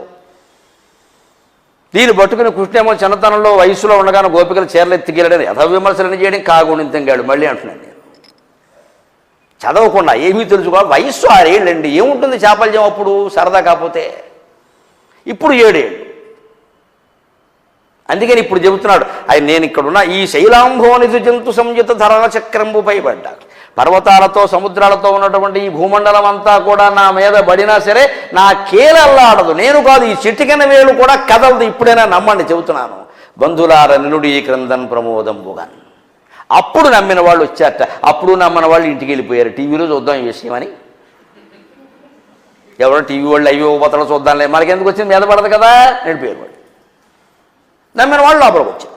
అప్పుడు నిజంగా ఆయన ఇలా పట్టుకుని ఉంటే కొండ పైనుంచి వర్షం కురుస్తోందండి. పోతన గారి యొక్క వర్ణనా నైపుణ్యం చూడండి. కవి అంటే అక్కడ కథ చెప్పడానికి అందరూ సరిపోతారు, వర్ణన చేయాలి. కవి వర్ణనా నిపుణ కవి అంటారు. కవి అంటే వర్ణన చేయాలి. ఈయన గొడుగు ఇలా పట్టుకున్నట్ట, అదేమో కొండ అలా ఉందిట, పైనుంచి వర్షం కురుస్తోంది. రాళ్లవాన ఏదైనా కానీ, వడగళ్లవాన, మధ్యలో రాళ్ళు. సరిగ్గా వర్షం కురుస్తూ ఉంటే ఓ పెద్ద మనిషి గొడుగు పట్టుకుని పెడుతున్నట్టే ఉందిట. పోతన గారు చెబుతున్నాడు. గొడుగు మీద వాన పడితే ఎలా ఉంటుంది, అది కూడా టప్ టప్ టప్ శబ్దం చేస్తుంది. మరి గొడుగు అనేసరికి ఏముండాలి, మళ్ళీ వర్ణన సామగ్రి మొత్తం రావాలి. ఒక కామ ఉండాలి, పైనలాగా చిత్రానికి ఉండేటువంటి గుడ్డ ఉండాలి, దానికి చివరి ఇలా బొడిపిల్లా ఉంటాయి. ముత్యాల బొడిపిల్లు వాడేవారు పూర్వం ధనవంతులు. ఎనప బొడిపిల్లు వాళ్ళకేం కర్మ, ఆ ముత్యాలు ఉండాలి. చిలుకలు పడుతూ ఉండాలి, కింద పట్టుకున్నవాడు ఒకడు ఉండాలి. అవన్నీ వర్ణిస్తున్నాడండి. ఆ గొడుగు ఎలా ఉంది, పర్వతం అనే ఛత్రం, పర్వత ఛత్రం ఎలా ఉంది అంటే, హరిదోర్దండము కామా, హరిదోర్దండము కామ గుబ్బ శిఖరంబు, హరిదోర్దండము కామ గుబ్బ శిఖరంబు, ఆలంబి ముక్తావళు పరగంజారెడు తొయ బిందువులు, ఆలంబి ముక్తావళు పరగంజారెడు తోయ బిందువులు, గోపాలంగనా పంగహాస రుచుల్, గోపాలంగనా పంగహాస రుచుల్, రత్నచయంబుగాగ అచలక్షత్రంబు శోభిల్లె, అచలక్షత్రంబు శోభిల్లె, తద్గిరిభిద్దుర్మద భంజియై, తద్గిరిభిద్దుర్మద భంజియై, జలధరాక్లిన్న ప్రజారంజియై. హరిదోర్దండము కామ, గొడుగు కామ ఉంటుంది కదా, ఆయన చెయ్యే కావండి. భగవంతుడు చెయ్యని మించిన గొడుగు కావ ఎక్కడైనా ఉంటుందా? గుబ్బ శిఖరంబు, కామ మీదలా గొడుగులా ఉంటుంది కదా, గుబ్బ అంటారు దాన్ని. అదేంటే పర్వత శిఖరమే. ఆలంబి ముక్తావళు పరగంజారెడు తోయ బిందువులు, గొడుగుకి మరి గుడ్డేలా కుడతారు కదా, రెక్కలు, పక్షి రెక్కలు కుట్టినట్టుగా, గబ్బిలం రెక్కలు కుట్టినట్టుగా కుట్టుంటాయి కదా, ఆ చివర బొడిపిల్ల ఉంటాయి కదా, అవి ఏమిటంటే ఒక్కో బిందు జారి పడుతోంది, వాన చినుకులు అవేనండి పరగంజారుడు తోయ బిందు. ఆ నందుడు జమీందార్, వాళ్ళ అబ్బాయి బాలకృష్ణుడు ఐశ్వర్య సంపన్నుడు. ఆయన మామూలు గొడుగు తాట గొడుగు పెడతాడా, రత్నాల గొడుగు పెట్టుండాలి. రత్నాలు ఏవి అంటారు, లేకపోవడం ఏమిటండి, గోపాలంగనా భంగహాస రుచుల్ రత్న చెయ్యంబుగాగా. గోపికలు ఉన్నారే, వాళ్ళు మహాకృష్ణుడు ఎంత గొప్పవాడో నవ్వుతున్నారు. వాళ్ళ నవ్వులు రత్నాల్లో ఉన్నాయటండి. అది పోతన గారి మాట, అది పోతన గారి. ఒక వేదిక మీద భర్త తన ప్రజ్ఞ ప్రదర్శిస్తూ ఉంటేనండి, మిగిలిన వాళ్ళ భావాలు వేరు, భార్య భావం వేరండి ఖచ్చితంగా. ఆవిడ శరీరం పులకించిపోతూ ఉంటుంది. పులకించలేదు అంటే అనుబంధం సరిగ్గా లేదనమాట. శరీరం పులకించిపోయి, ఎందుకంటే ఇంతమందితో ఇంత గౌరవం పొందుతున్నవాడు నావాడు, నా మనిషి, ఆ గౌరవం. గోపికలు అలాగే భావించారు కృష్ణుణ్ణి, మావాడు. అందుకని ఆయన ఇంత సాహసం చేస్తుంటే వాళ్ళు నవ్వుతున్నారు. మావాడు మాకిష్టయ్య. గోపాలాంగన అపాంగహాస రుచులు, ఆ నవ్వు కూడా చూడండి, నోట్లోంచి రావట్లేదు. అపాంగహాస రుచులు, నేత్రాల కొసల్లోంచి నవ్వుతున్నారండి. అదేం నవ్వు, ఇంటికి వెళ్ళి అభ్యాసం చేయాలి. లోపల హృదయంలో కనుక ఆనందం ఉంటే కంటి కొసల్లో నవ్వులు కనపడతాయి. అవి రత్నాల్లో ఎందుకు ఉంటాయండి? రత్నాలు తెలుపు రంగులో ఉండవండి, ఎరుపు రంగులో ఉంటాయి సాధారణంగా. కంటి కొసల్లో ఎర్రటి జీరలు ఉంటాయి, అందుకని అక్కడి నుంచి వచ్చే నవ్వు ఎర్రగా ఉంటుంది. కాబట్టి రత్న చేయంబుగాగా. ఎక్కడా మహాకవి వాక్యాల్లో పొరపాటు ఉండదు. ఉపమానంలో, ఉపమేయంలో, సామాన్య ధర్మంలో ఎక్కడా పొరపాటు ఉండదు. అంత పకడ్బందీ బిల్డింగ్ అది. లేకపోతే వాళ్ళు ఈ కావ్యాలు రాయరు, ఇంతకాలం ఉండవు. గోపాలాంగన అపాంగహాస రుచులు రత్న చేయంబుగాగా. ఇప్పుడు అచలక్షత్రంబు శోభిల్ల, ఆ రకంగా పర్వతం అనేటువంటి గొడుగు ప్రకాశిస్తోందండి. ఏమిట ఇప్పుడు చూడండి ఆయన సమాస పటిమ. గిరిభిద్దుర్మద భంజియై, జలధరా క్లిన్న ప్రజారంజియై గిరిభిద్దుర్మద భంజి. పర్వతాలను భేదించినటువంటి వాడు కదా ఇంద్రుడు. తన పర్వతాలు రెక్కలు ఖండించిన వాడు తన వజ్రాయుధంతో. నేను పర్వతాల రెక్కల్ని ఖండించగలిగాను అనుకున్నవాడు పర్వతం ఎత్తి పట్టుకుంటే ఈ బాలుణ్ణి కానీ పర్వతాన్ని కానీ ఏం చేయలేకపోతున్నాడు. అందుకని సార్థక విశేషణం గిరిభిద్దుర్మద భంజి. పర్వతాలను నేను పడగొట్టాననే దేవేంద్రుడు గర్వాన్ని భంజింపజేసే విధంగా. అలాగే జలధరాక్లిన్న ప్రజారంజి. అప్పటికే మేఘాలతోటి మేఘాలన్నీ అలముకునేసరికి వాన కురుస్తుంది వాన కురుస్తుంది. ఏమిటో పిల్లాన్ని నమ్ముకుంటే ఎలాగే ఉంటుంది. ఆ యశోదమ్మ తక్కువది కాదు, వీడే ముహూర్తాన్ని పుట్టాడో. ఈ వ్యాఖ్యానాలు ఎక్కువ, మరి కాపురాలు తక్కువ, కామెంటీలు ఎక్కువ కదా. దేన్ని నమ్మమ్మను. వ్యవహారాలు తక్కువను, వ్యాఖ్యానాలు ఎక్కువ. వాళ్ళ ఇంటూ ఏదైనా జరిగిందని కాదు. ఏ ముహూర్తాన పుట్టాడో వాడు పుట్టిన మొదలు ఇలాగే ఉన్నాయి. వాడు పుట్టినవాడే వీడు పోయాడు. వీడు పోవడానికి వాడు పుట్టానికి సంబంధం ఏంటండి? ఇలాగే మాట్లాడతాం మనం. ఎవరో అడుగు పెట్టగానే ఏదో జరిగిపోతామా మంచి చెడ్డ కూడా. నువ్వు గౌరవానికి అంటాం, ప్రేమతో అంటాం. నువ్వు అడుగు పెట్టేవయ్యా సంతోషం. అబ్బే మన మన నమ్మకాలు ఎలా ఉంటాయంటే, మీరు అడుగు పెట్టారు కరెంట్ వచ్చింది, అబ్బా అంత మహానుభావుడా, కరెంట్ రావడానికి ఈయన అడుగు పెట్టాలేంటి ఇక్కడ. ఎప్పుడో ఒకసారి పోయి ఉండొచ్చు కూడా. ఈ పిచ్చి నమ్మకాలు వదులుకోవాలండి. ఈ పిచ్చి నమ్మకాలు వదులుకోవాలి. లేకపోతే మళ్ళీ తిరిగి వాళ్ళకే చుట్టుకుంటాయి. జలధరాక్లిన్న ప్రజారంజి. మేఘాలు అప్పటికే అలుముకునేసరికి వాళ్ళ మనస్సులు ఆక్లిన్నములయ్యి వానొచ్చి తడిసిపోయినట్టే అలజడి. ఏమవుతుందో ఏమవుతుందో ఏమవుతుందో. ఇప్పుడు అటువంటి వాళ్ళని ఆనందింపచ్చు. అబ్బా నిజంగా కృష్ణుడురా కృష్ణుడురా. హరిదోర్దండము కామ గుబ్బ శిఖరంబు ఆలంబి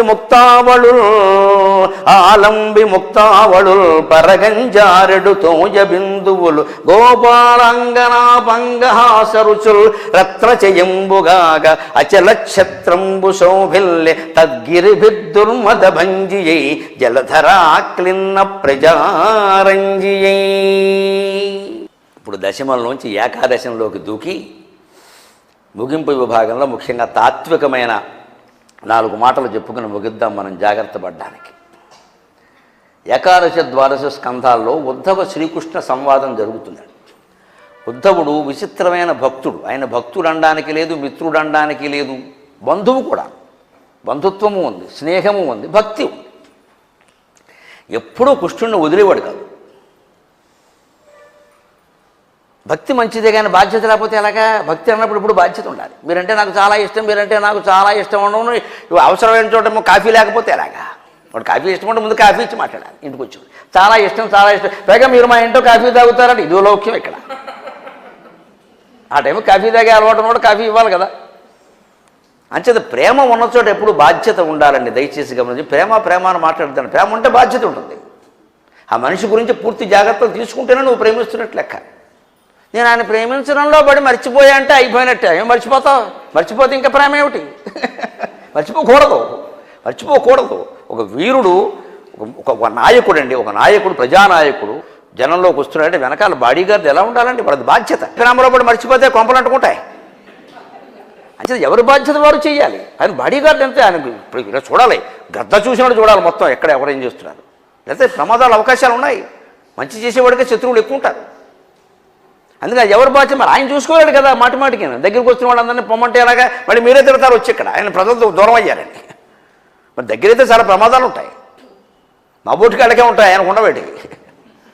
అందుకని యువత ఎవరి బాధ్యత? ఆ పక్కన రక్షణ బాధ్యతలో ఉండేవాళ్ళు ఈ మాటల వ్యామోహంలోనో పాటల వ్యామోహంలోనో కార్యక్రమంలోనో పడిపోకూడదు. ఆయన ఎలా ఉన్నా సరే వీళ్ళు పక్కన ఉండి చూస్తూనే ఉండాలి పక్కన. అది ప్రేమ అంటే బాధ్యత. అలాంటి బాధ్యత ఉంటే వేరుగా ఉంటుంది. అందుకే ఉద్ధవుడికి ఆ బాధ్యత ఉంది. కేవలం ప్రేమ కాదు. ఆయన చాలా విశేషాలు అడిగాడు కృష్ణుడు. ముఖ్యంగా, స్వామి నాకు తెలుస్తోంది నువ్వు ఇంక వెళ్ళిపోతావు, అవతార పరిసమాప్తి, రాబోతున్నది కలియుగం భయంకరంగా ఉంటుంది. ఎలాగా? అది ఎలా ఉంటుంది? ఆ పాపం నుంచి ఎలా తప్పించుకోవాలి? అందుకే నేను ఈవేళ ప్రార్థన, కలియుగమ్మున కూడా కాపాడు ప్రేమ, కలికాల దోషము కలియని ప్రేమ అని చేశాను. తల్లి ప్రేమ. ఆ కలియుగం ఎలా ఉంటుంది? దాన్ని ఆ దోషాల నుంచి ఎలా తప్పించుకోవాలంటే సరిగ్గా ఈవేళ ఏం జరుగుతున్నాయో అవన్నీ భాగవతంలో చెప్పారమ్మా. 5000 ఏళ్ల క్రితం భాగవతంలో చెప్పారు. మీరు ఒప్పుకుని తీరతారు. నేను వ్యాస భాగవతం చెబుతున్నాను ఇక్కడ, పోతన గారి భాగవతం కూడా కాదు. కలియుగంలో లక్షణాలు ఎలా ఉంటాయంటే లింగమేవాశ్రమఖ్యాతౌ అన్యోన్యాపత్తి కారణం. లింగమేవాశ్రమఖ్యాతం అన్యోన్యాపత్తి కారణం అవృత్యా న్యాయ దౌర్బల్యం పాండిత్యే చాపలం వచః అసాధ్యత్వం అసాధుత్వే అనాఢ్యత్వం అసాధుత్వే సాధుత్వే దాంభిగంతునక అనాఢ్యత్వం అసాధుత్వే సాధుత్వే దాంభిగంతునక స్వీకారయేవ చోద్వాహే స్నానమేవ ప్రసాధనం అని ఊరికే మాదిరి కోసం 4 లక్షణాలు చెబుతున్నానని ఆయన చెప్పారు. చాలా చెప్పాడు. సరిగ్గా ఇవన్నీ ఇప్పుడు జరుగుతున్నాయి. నేను చదివి ఎప్పుడు రాశాడు వ్యాసుడిది, ఇవన్నీ ఆయనకి ఎలా తెలిసాయి? లింగమేవాశ్రమఖ్యాతౌ అన్యోన్యాపత్తి కారణం. మనకు 4 ఆశ్రమాలు ఉన్నాయి: బ్రహ్మచర్యాశ్రమం, గృహస్థాశ్రమం, వానప్రస్థాశ్రమం, సన్యాసం. బ్రహ్మచారి అంటే బ్రహ్మచారే, వేరే దృష్టి ఉండకూడదు. బ్రహ్మణి చరతి ఇది బ్రహ్మచారి. బ్రహ్మచారి అంటే విద్య, నువ్వు చదువుకోవాలి, వేరే వ్యవహారం నడపద్దు. బ్రహ్మచారి అంటే స్టూడెంట్ కాదు, స్టూడెంట్ వేరు, బ్రహ్మచారి ఇంగ్లీష్ పదాలు సరిపోవండి. అసలు అది బ్రహ్మచారికి చాలా గొప్ప మాట ఉంది. నిజమైన బ్రహ్మచర్యం పాటిస్తే ఆ శేషించిన స్థిరమైనటువంటి తేజస్సు ఉందే, నేను తేజస్సు అనే మాట వాడుతున్నా, దయచేసి పెద్దలు గ్రహించగలరు. ఆ మగవాళ్ళలో ఉండే తేజస్సు ఉందే, అది స్వర్గలోక ద్వారాలు తెరిపింపజేస్తుందండి. ఇట్స్ నాట్ స్పెర్మ్, నేను అంతకంటే వాడాను, అది తేజస్సు. అది ఆ తేజస్సు పురుషుల్లో కాపాడబడేలాగా స్త్రీ కూడా ప్రవర్తించాలి. మన కామవాంఛలు తీర్చుకోవడానికి కాదు, ఎంతసేపు దాంపత్యం. జంతువులు కూడా చేస్తున్నాయి పని. బ్రహ్మచర్యం అది పాటించి తీరాలి, ముఖ్యంగా విద్యార్థి దశలో. తర్వాత గృహస్థాశ్రమంలో ప్రవేశించాం. గృహస్థాశ్రమం అంటే పెళ్ళవడం. పెళ్ళవగానే సరిపోలేదు, పెళ్ళయ్యాక కూడా బ్రహ్మచర్యం పాటించవచ్చు. నా భార్యతో తప్ప నాకెవరితో సంబంధం లేదు, నా భర్తతో తప్ప నాకెవరితో సంబంధం లేదంటే ఆ స్త్రీ పురుషులు ఇద్దరూ బ్రహ్మచారులే, వారికి నమస్కారం చేయాలి. గృహస్థాశ్రమంలో కూడా బ్రహ్మచర్యం పాటించవచ్చు, మనస్సులో కూడా రావద్దు. అంటే అంత నిష్ఠగా ఉండాలి. ఇతరులతో కలవడం, మాట్లాడడం, మగాళ్ళకి ఆడాళ్ళకి అందరికీ నిషేధమేనండి. మగాళ్ళకి ఏం ప్రత్యేకతలు ఏం లేవండి ఇక్కడ. భార్య తప్పు, మరి ఎవరైనా అనవసరంగా చనువు తీసుకుని మాట్లాడితే చాలండి అమ్మా నమస్కారం, వెళ్ళిపోవాలంతే. లేకపోతే ఆవిడ కేసు భార్యకి అప్పగించేస్తే, నేను చెప్పాను కదా నేను అప్పగిస్తానని, ఆ కేసు భార్యకి అప్పగిస్తే గొడవడదు. ఇంకా చూసుకో అంటే చూసుకుంటుంది బాగా, దెబ్బ పేలిపోతుంది, మనకు హాయిగా ఉంటుంది. ఎందుకు వచ్చిన గొడవ? మన సంస్కృతి ఎప్పుడు ఇతర సంస్కృతులు లాంటిది కాదండి. మనిషి బలాన్ని గుర్తించడం కాదండి, బలహీనతను కూడా గుర్తించింది ఏకైక హిందూ సంస్కృతి, ఏకైక భారతీయ సంస్కృతి. వయస్సులో ఈ లక్షణాలు ఉంటాయి, కామవాంఛలు ఉంటాయి, మనం గౌరవిద్దాం, మనం ఒప్పుకుందాం, విషయం వాళ్ళకి అవకాశం కల్పిద్దాం. అందుకే కొత్తగా పెళ్ళైన దంపతులు ఆ గది దగ్గర ఉంటే మనం వెళ్ళకూడదండి. తల్లిదండ్రి కూడా బయటకు వచ్చేయాలండి, వాళ్ళకి అవకాశం ఇవ్వాలి. ఎందుకంటే ఆ 1 ఏడాది 2 ఏళ్ల పాటు ఉంటే ఉండనేయండి, తర్వాత సంతానం కలుగుతుంది, బాధ్యత ఉంటుంది, దానికేమిటి? పక్కచూపులు ఎందుకు వస్తాయి అసలు? గృహస్థాశ్రమం అంటే అది ఉండవలసింది. ఎలా ఉంటున్నారో తర్వాత చెబుతున్నాడు. వానప్రస్థాశ్రమం 60 ఏళ్ళు దాటాయి. వానప్రస్థం అంటే వానలో తడవడం కాదు. వనానాం సమూహం వానం, సంస్కృతంలో పదాలు ఉంటాయి. వానానాం సమూహం వానం, అడవుల సమూహం. పికానాం సమూహం పైకం, కోకిలల సమూహం. శుకానాం సమూహం శౌకం, చిలుకల సమూహం. అలాగే వనానాం సమూహం వానం. బాగా దట్టమైన అడవుల్లోకి వెళ్ళి, ఎక్కడున్నాయి అడవులు? ఇప్పుడు సగం వీరప్పని మింగేసాడు, సగం ప్రభుత్వాలు మింగేసాడు, ఫ్యాక్టరీలు వాళ్ళు మింగేసారు. ఎక్కడున్నాయి అడవులు? మేము వెళ్ళాలి, మరి 2 ఏళ్ల పాటు చూస్తున్నాం వెళదామని. అడవులు లేవు, అడవి లాంటి మనుషులే కనపడుతున్నాయి. వానప్రస్థానికి వెళ్ళాలి అంటే ఇంట్లో ఉన్నా సరే అడవిలో ఉండాలి, ఏకాంతంగా ఉండు, మౌనంగా ఉండు. కొడుకు కానీ, కోడలు కానీ, కూతురు కానీ, బంధు అడిగితేనే చెప్పు, అడగకుండా ఊరికే ఎవరే అని మొదలెట్టారు ఉపన్యాసం. ఎక్కడ వాడికి 30 ఏళ్ళు వచ్చే వెండవాడు. ఇక ఈ మధ్య ఏమిటమ్మా మాట వినమ్మా అనేసాడు, పెళ్ళయింది. తప్పే ఉందమ్మా, పెళ్ళి అయితే భార్య మాట వినడా? పెళ్ళి అయిన వాడు భార్యను అడుగుతాడు కాఫీ, తల్లిని అడగడు. తల్లికి ఫీలింగు, నన్ను అడగడమే మానేశాడు. అలా ఎందుకు అనుకోవాలమ్మా? గొడవ చేయొద్దని నీకు విశ్రాంతి ఇద్దాం అనుకుంటున్నాడేమో, అలా అనుకోవాలి. The positive thinking. నన్ను అసలు పలకరించడమే మానేశాడు, అంత గొప్ప ఎందుకు? ఏమి ద్రోహం చేయలేదే అంటే ఏమిటి? ఆధిపత్య పోరాటం ఇంట్లో కూడా. ఇంకా అసెంబ్లీలో ఏముంటుందో ఆలోచించండి. ఇది ఎక్కడికి వెళ్ళింది? నేను ఎప్పుడు అత్త కోడళ్ళ పోరాటమే అసెంబ్లీ పోరాటం కూడా. ఏమి ఇది మానేవారు కాదు, మాందండి. లేక ఆకాశం నుంచి రాలేదు, ఆధిపత్య పోరాటం ఇది. నా చేతుల్లోంచి బిడ్డ తప్పుకుంటాడమ్మా, శరీరం కూడా తప్పుకుంటుంది నీ చేతుల్లోంచి, నువ్వు ఉండవు సిద్ధంగా. అదే వానప్రస్థాశ్రమం. అడవిలో ఉండు, లేదా అడవిలో ఉన్నట్టుగా ఉండు. రఘుమహారాజు లాంటి వాళ్ళు, అజమహారాజు లాంటి వాళ్ళు 60 ఏళ్ళు దాటిన తర్వాత కొడుకులకు రాజ్యం అప్పగించి 2 పిడతలండి. ఆశ్చర్యం, 2 పిడతలు, ఒక పెద్ద పిడత, ఒక చిన్న పిడత. సంధ్యావందనానికమ్మ వెళ్ళిపోయారు. పైగా వానప్రస్థంలో నిబంధన ఏమిటో తెలుసా? భార్య వస్తే తీసుకెళ్ళమన్నారు, బలవంత పెట్టద్దన్నారు. ఇంకా ఆవిడ కొంచెం ఆ మనవరాల మెడలో 3 ముళ్ళు పడితే వేసుకో 36 ముళ్ళు వేసుకో నేను పెడుతున్నాను వెళ్ళిపోవచ్చు. ఇంకా ఆవిడ పట్టుకోవద్దని చెప్పి, ఎందుకంటే ఆవిడకి ఇష్టం లేదు, వదిలేయి. ఆవిడకి తాపత్రయం ఉంది, కొడుకు అప్పగించి రేపు మేమని చూసుకోవాలి జాగ్రత్తగా, నువ్వు వెళ్ళిపో. అందుకే దీనికోసం నాకు తప్పదు అంటే వీడు మళ్ళీ కూతురు పడతాడు ఇక్కడ. ఎందుకంటే దీని తర్వాత సన్యాసం ఉంది. అక్కడికి వెళ్ళాలంటే ముందు ఇది ఉండద్దా, 10 ఏళ్ళు ప్రాక్టీస్ ఉండద్దా. ఇక సన్యాసం. పరమహంస పరివ్రాజకాచార్య ఏమీ లేదు, నేను నాకెన్న కుర్యాత్ న విజానయ్యాత్ సర్వం బ్రహ్మేత్యనుస్మరన్. ఆయన ఏ పని చేయక్కర్లేదు, కొత్తగా చదవాల్సింది తెలుసుకోవాల్సింది లేదు, అంతా సర్వం కల్విదం బ్రహ్మ, సర్వం కల్విదం బ్రహ్మ. ఆయన దగ్గరికి ఒక కుక్క వచ్చినా కోటీశ్వరుడు వచ్చినా సమానంగా చూసేవాడు పరమహంస పరివ్రాజకాచార్య. ఎవరన్నా భూమండలం మీద ఉంటే వారికి నమస్కారం. ముఖ్యమంత్రుడు వస్తే కారు డోరు తీసే సన్యాసులు తయారయ్యారు మనకి. అక్కడికి వెళ్ళి స్వాగతాలు చెప్పడం, వెళ్ళే వరకు కూడా రావడం, బిట్లన్నీ ఎక్కి వారికి అన్నీ చూపించడం. ఏదో మనకి ఏదో ఎక్కడికి పిక్నిక్ రవి గైడ్ ఉంటాడు చూడండి, అప్పుడు యాత్రలకు వెళ్ళేప్పుడు గైడు, ఆ గైడ్లే తయారయ్యారండి. సన్యాసాశ్రమంలో ఉన్న పీఠాధిపతి ముఖ్యమంత్రి కాదండి, మూల విరాట్ వచ్చినా లేవకూడదు, అక్కడ కూర్చోవాలి. అక్కడ కూర్చో. నేను ఈ సింహాసనం కూడా అంతే, వారు వేసిన కుర్చీ ఏదైనా కానీ ఇది వ్యాసపీఠం, ఇది నేను లేవకూడదమ్మా, ముఖ్యమంత్రి వచ్చినా లేవకూడదు, నేను లేవను. ఏమన్నా అనుకుంటే అనుకోని, నాకు అనవసరం, లేవకూడదు, ఇది వ్యాసపీఠం, ఆయనే లేవాలి. ఇది గర్వం కాదు, ఇది ఆ పీఠానికి ఇచ్చే గౌరవం. అది ఎవరు రాగానే నేను లేస్తుండే ఇంక ప్రవచనం ఎందుకు, ఇక్కడ వారు నాకు ముఖ్యమయ్యారన్నమాట. ఇక్కడ ఇంక వారు రెచ్చిపోతారు. ఇవన్నీ కలియుగంలో ఎలా ఉంటాయో తెలిసి ఇప్పుడు చెప్పుకున్నాం కదా. ఆశ్రమాలు బ్రహ్మచారి, బ్రహ్మచర్యం, గృహస్థం, గార్హస్థ్యం, వానప్రస్థం, లింగమేవో ఆశ్రమ ఖ్యాతం. పై చిహ్నాలు చూసి బోర్డులు పెట్టేస్తారని చెప్పాడు వ్యాసు. జరుగుతుందో లేదో మీరు గమనించండి. స్టూడెంట్ ఏమై ఆర్యూ స్టూడెంట్, ఎస్ కార్డు ఇదిగో అంటాడు వాడు. వాడి దగ్గర ఐడి కార్డు ఉంటుంది, ఐడి కార్డు ఉంటే స్టూడెంటే. అదే లింగమేవ. లింగం అంటే చిహ్నం. ఐడి కార్డు చూపిస్తాడు వాడు, చదవడం ఎక్కడెక్కడో తిరుగుతాడు, పిహెచ్డీ అయిపోతుంది, ఉద్యోగం కూడా వస్తుంది, ఇంకా ఇక్కడ ఇంకో పిహెచ్డీ చేస్తాడు. ఎందుకని డబ్బులు వస్తాయి. 6 పిహెచ్డీ చేస్తాడు, అక్కడి నుంచి కదా యూనివర్సిటీలో మకాములు పెట్టేసిన వాళ్ళు ఉన్నారు. దాని మీద పిహెచ్డీ, దీని మీద పిహెచ్డీ, మొత్తం మీద వీడి మీద కూడా చేసే వరకు వీడు చేస్తూనే ఉంటాడు. అక్కడ బాగా వస్తుంది స్కాలర్షిప్లు, ఫెలోషిప్లు. ప్రభుత్వం సొమ్ము తీసుకుంటున్నాం, చాలా బాధ్యతగా ఉండాలండి.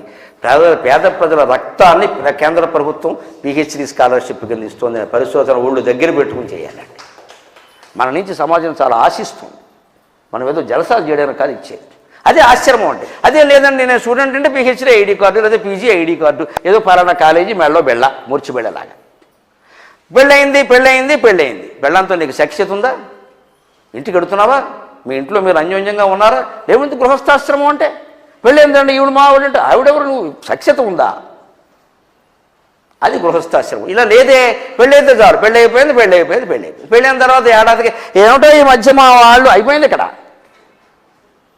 ఎందుకు వచ్చింది అలాగా? నిజమైన ప్రేమ ఉంటే ఎందుకు వచ్చింది? 36 ఏళ్ళైనా రాదే, ఏడాదికి 2 ఏళ్ళకి వచ్చిందంటే ఏం ప్రేమించుకున్నాం, ఏం పెళ్లి చేసుకున్నాం, ఇక్కడ ఏం చూసి ప్రేమించాం? రాకూడదండి, జీవితాంతం రాకూడదు. అదే నిజమైన గృహస్థాశ్రమం. వానప్రస్థం నిజమే. ఈవేళ అడవులు లేకపోవచ్చు, ఇంట్లో ఉన్నా సరే మన వ్యాసుడి గురించి చెప్పుకున్నాం, ముని అంటే మునిలాగే ఉండాలి, ఎక్కువ మాట్లాడద్దు, మౌనంగా ఉండాలి, పలకరిస్తేనే పలకడం.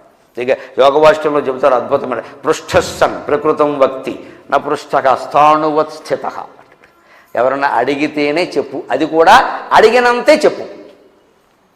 నాన్నగారు భరతుడు రామలక్ష్మణ భరత శత్రుఘ్నులో ఎన్నోవాడు అంటే లెక్క ప్రకారం 2వ వాడురా, కానీ మామూలుగా వరసలో 3వ వాడు అంతే.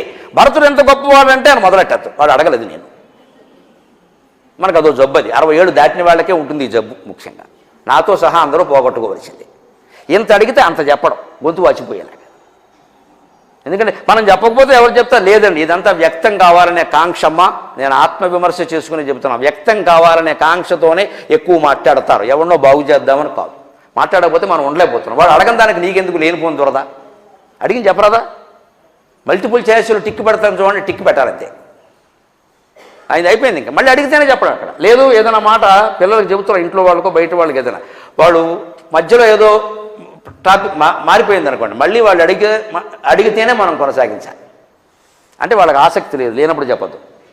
ఇది వానప్రస్థం. మౌనంగా ఉండు. ఆ మౌనం అంతా పంచాక్షర జపం కోసం, ఊరికే ముచ్చుమొహం వేసుకుని కూర్చోవడానికి అది. ఇక్కడ ఎదుటి వాళ్ళ ముందు పోజు కోసం కాదు.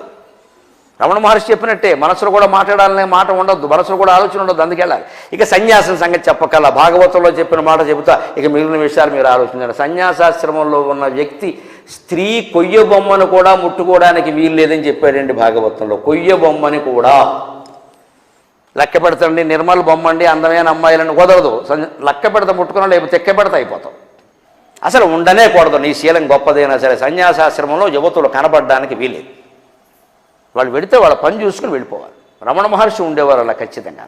ఆయన ఆశ్రమంలో ఎప్పుడో 7 గంటలకి అనుకోకుండా ఒక స్త్రీ పురుషులిద్దరూ ఒక చెట్టు దగ్గర కనపడ్డారండి రహస్యంగా. ఎవరో వెళ్ళి ఆయనకి చెప్పారు. ఎవరిని కోపడలేదు.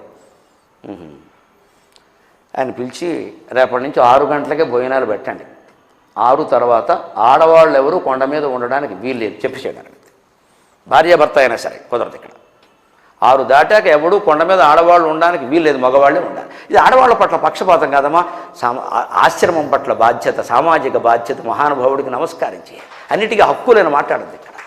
కొన్ని చోట్లకి వెళ్ళొద్దు అన్నారంటే మానయ్యాలి. ఏమిటా అహంకారం? మేము వెళ్ళి తీరతాం. వెళ్ళమన్న చోటకి మనం వెళ్ళామండి. నిబంధనలు ఎక్కడ వ్యతిరేకిస్తారో అక్కడే వెళ్ళి వ్యతిరేకించాలా? రావద్దండలో ఒక కారణం ఉంటుందండి. నాకు అర్థం కాదండి, ఈ దేశంలో వ్యక్తుల హక్కుల గురించి మాట్లాడతారు కదా, విగ్రహానికి హక్కులు ఉండవమ్మా, దేవుడికి మానవ హక్కులు ఉండవా? దేవుడికి హక్కులు ఉండవా అండి? దేవుడు ఏం పాషాణమా? నా దగ్గరికి మీరు రావద్దు అంటే మాట్లాడాలి, రావద్దంతే. అది దైవ నిబంధన. నువ్వు మాట్లాడక, నువ్వు దైవభక్తి ఉందంటావు, నిబంధనలు వ్యతిరేకిస్తావు అర్థం లేకుండా. నీ స్త్రీత్వం, నీ పూస్తం, నీ నపుంసకత్వం ఇక్కడ లెక్క కాదు. నిబంధన గౌరవించాల్సిందే. ఆ గుళ్ళోకి వెళ్ళొద్దంటే వెళ్ళొద్దంతే. అది మానవ హక్కులకు సంబంధించిన విషయం కాదు. ఎవరిని అవమానించడానికి పెట్టలేదు. ఆ గుడికి వేరే సంప్రదాయాలు ఉంటే మనం గౌరవించవలసింది. ఈ గుళ్ళోకి వచ్చేవాడికి చొక్కా ఉండొద్దు అంటే ఎవరైనా సరే చొక్కా తీసేవలసిందే. ఈ నిబంధనలు పాటించినప్పుడు మనం ఎందుకంటే ఇక్కడ సన్యాసాశ్రమం అంటే కొయ్య బొమ్మ కూడా ముట్టుకోవద్దు అన్నాడు.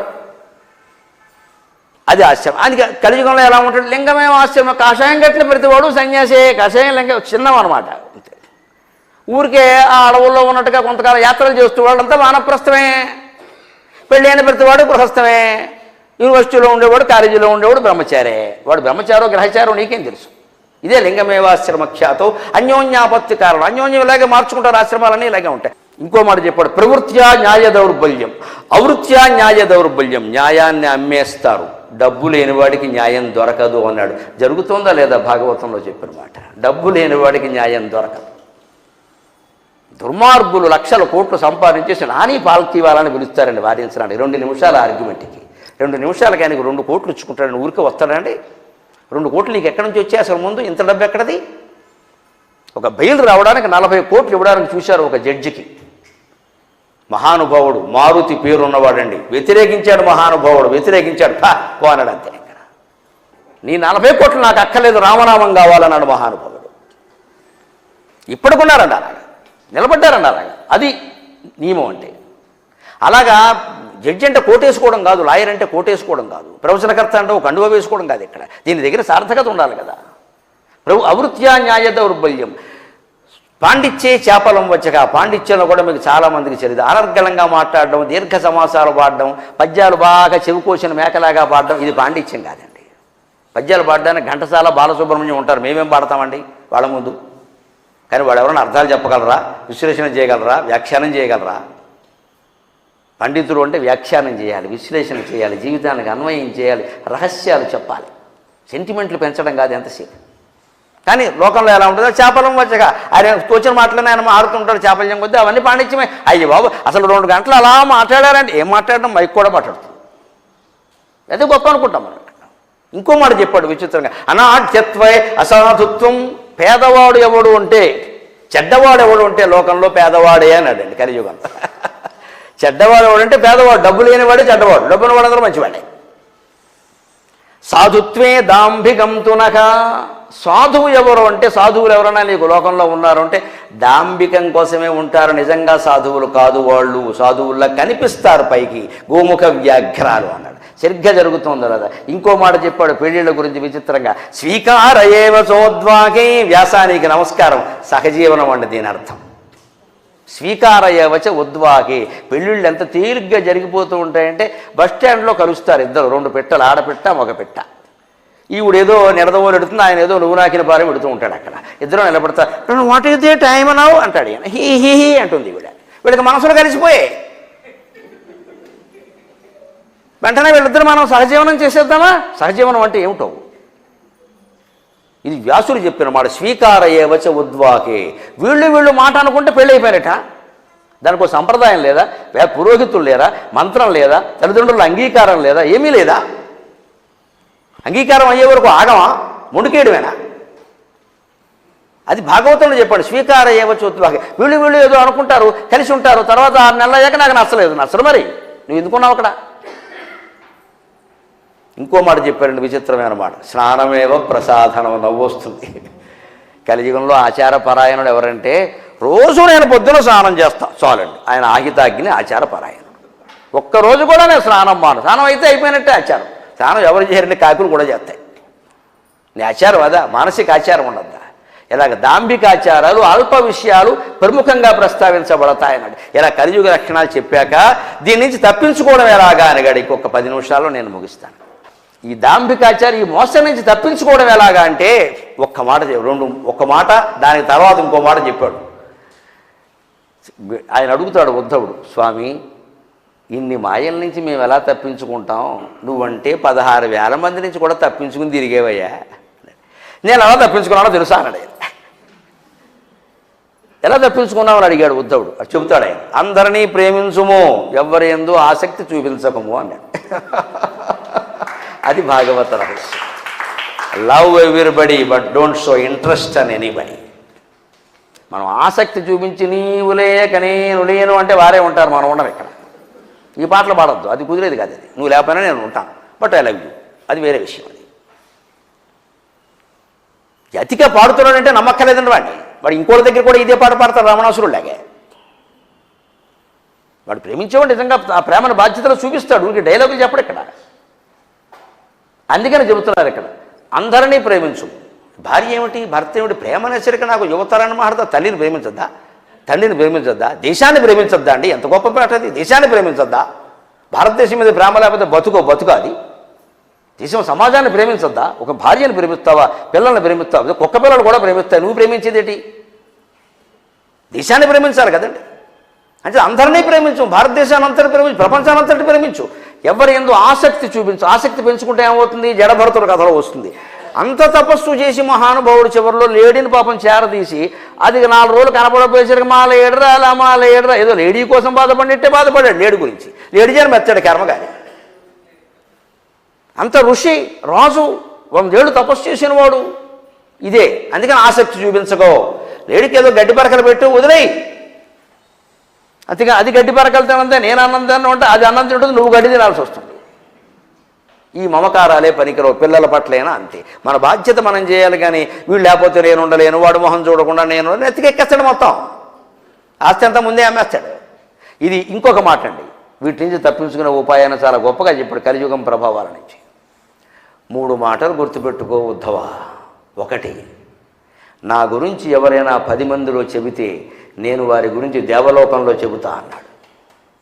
మాకు ఈ ప్రచారం పట్టడానికి కారణం అది.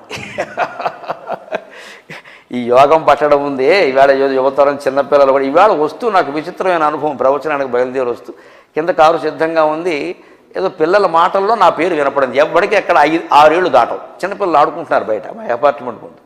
నేను పైకి కారు వచ్చిందా లేదా చూద్దామని వస్తే ఆ టీవీ సార్ అంటున్నాడు. వీడు ఎవడో నా గురించే అంటున్నాడు అని నేను నిలబడ్డా. వాళ్ళు పోటీ పడుతున్నారండి. పోటీ పడి తెలుసా, ఆయన మా ఇంటి పక్కనే, ఆయన 303, మేము 302 అంటాడు ఒకడు, అది బంధం. ఇంకోటి ఆయన మా బ్రాహ్మణ అంటున్నాడు, వాడు బంధం వాడిది, ఎవడు కూడా వాడిది కదా. ఆయన మా వెస్ట్ గోదావరి, మా ఆంధ్ర అంటున్నాడు ఇంకొకటి. మొత్తం చెప్పేశారు ఇక్కడ. నాకనే అంటకెట్టా. నేను చూసి నవ్వుకున్నా, ఇంత ప్రచారం ఉందా మనకు అనుకున్నాను. చిన్నపిల్లలండి, 6 ఏళ్ల పిల్లలు. ఎందుకని వాళ్ళ దగ్గర ఇవి ఉన్నాయి, అందులో కనపడుతున్నాడు బట్టతలు వేసుకుని. నాకు వాళ్ళు పెట్టిన పేరు అంత పేరు తెలియదు కదా, టీవీ సార్ అని పెట్టారు. చాలు, మా పని మనిషి అదే అంటున్నాడు, మా సార్ టీవీ సార్ అంటుంది అంతే. దాని ఆనందం దాన్ని. టీవీ సార్ అనుకున్న ఇంతమందిలో ఇంత ప్రచారం ఉందా అది చెప్తున్నా. నేను ఇక్కడ ఇంత ప్రచారం ఎందుకు వస్తుందంటేనమ్మా, కృష్ణుడు చెప్పింది నిజమా కదా. నా గురించి ఎవడైనా 10 మందిలో చెబితే నేను వాడి గురించి దేవలోకంలో చెబుతా అన్నాడు. పిల్లలంటే దేవతలే కదండి. 6వ తరగతి పిల్లలకి నేనేం చెప్పానండి, ఎప్పుడూ నా సభకి రాలేదు వాళ్ళు ఎవరో నాకు తెలియదు, ఏ కులమో ఏ మతమో ఏ ప్రాంతమో. మా అపార్ట్మెంట్లో అన్ని రాష్ట్రాల వాళ్ళు ఉన్నారు, అన్ని కులాల వాళ్ళు ఉన్నారు. మాతో పెద్ద జాతీయ సమైక్యతా సంఘం అది ఉన్నారు. అందరూ ఎటువంటి ఇది లేకుండా. మా పక్క అపార్ట్మెంట్లో కుర్రాడు ఉంటాడండి, రోజు ఇలా కనపడగానే కాళ్ళకి దండం పెట్టకుండా వాడు వెళ్ళండి. ఎందుకమ్మా ఇలా చేస్తున్నావు అంటే, మై డాడీ టోల్డ్ మీ అని అంతేవాడు. వాళ్ళ నాన్న చెప్పాడు. ఆయన కనపడితే దండం పెట్టమన్నాడు. నువ్వు వదలడు, కాళ్ళు లాగేస్తాడు వాడు. ఇది సంస్కారం. ఆశ్చర్యం. ఇది ఇంత యోగం ఎలా పడుతుంది? భగవంతుడి గురించి చెబుతున్నాడు. రెండవ మాట, ఉద్ధవ, నా గురించి ఎవరైనా 10 మందిలో చెబితే నేను వాడి గురించి దేవలోకంలో చెబుతా. నా పేరు మీద ఎవరైనా 10 రూపాయల దానం ఇస్తే నేను దానికి 10 రెట్లు ఇస్తా వాళ్ళకి ఖచ్చితంగా. అంటే దాన ధర్మాలు చేసినప్పుడు ఊరికే ఏదో అనుకుని ఇవ్వకండి. ఫలితాన్ని కృష్ణార్పణం కృష్ణార్పణం కృష్ణార్పణం అనివ్వండి. వ్యాపారస్తుల్లో ఒక ఆచారం ఉంటుంది, రాని బాకీని కృష్ణార్పణం అని రాస్తారు. అంటే దాని ద్వారా పుణ్యం వచ్చింది.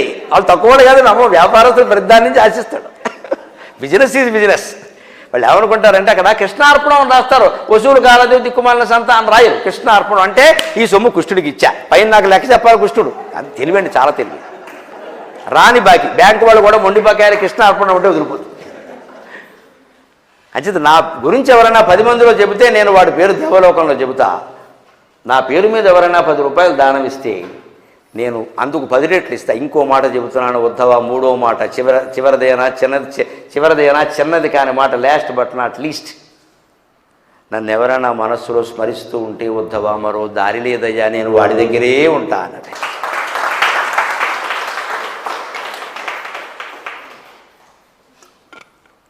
దీన్ని భాగవత్ తత్వంగా మనం గ్రహిద్దాం. చివరిగా సప్తాహాన్ని గురించి ఒక మాట చెప్పి నేను సెలవు తీసుకుంటాను. సప్తాహం నిర్వహించడం చాలా అవసరమని భాగవతంలోనే చెప్పారు. చివర 12 స్కంధ భాగాల్లో ఉంటుంది. ఎందుకు సప్తాహం పెట్టారు నేను కూడా చెప్పాను మీకు. సప్తాహంతో ఏమైపోదు, మీరు ఇంటికి వెళ్ళాలి, భాగవతం చదవాలి. కానీ సప్తాహం అనే నిబంధన ఒకటి ఎందుకు పెట్టారు, ఒక ఆచారం ఎందుకు వచ్చింది, మనకు మేకు బిగింపులు ఉంటాయండి మన సంస్కృతిలో. ఎప్పుడు బలహీనతను కూడా గుర్తిస్తారని చెప్పాను కదా. మనోవృత్తి జయశ్చైవ నిజమాచరణం తథా, మనోవృత్తి జయశ్చైవ నిజమాచరణం తథా, దీక్షాకర్తుమశక్యత్వాత్ సప్తాహశ్రవణం మతం అని చెప్పారు భాగవతంలో.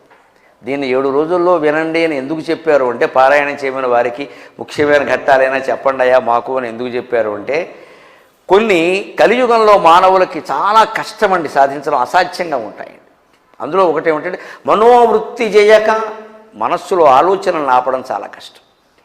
ఏదాపినా దాన్ని ఆపలేం. అది పరిగెట్టిస్తున్నప్పుడు అది పాదరసంలాగా.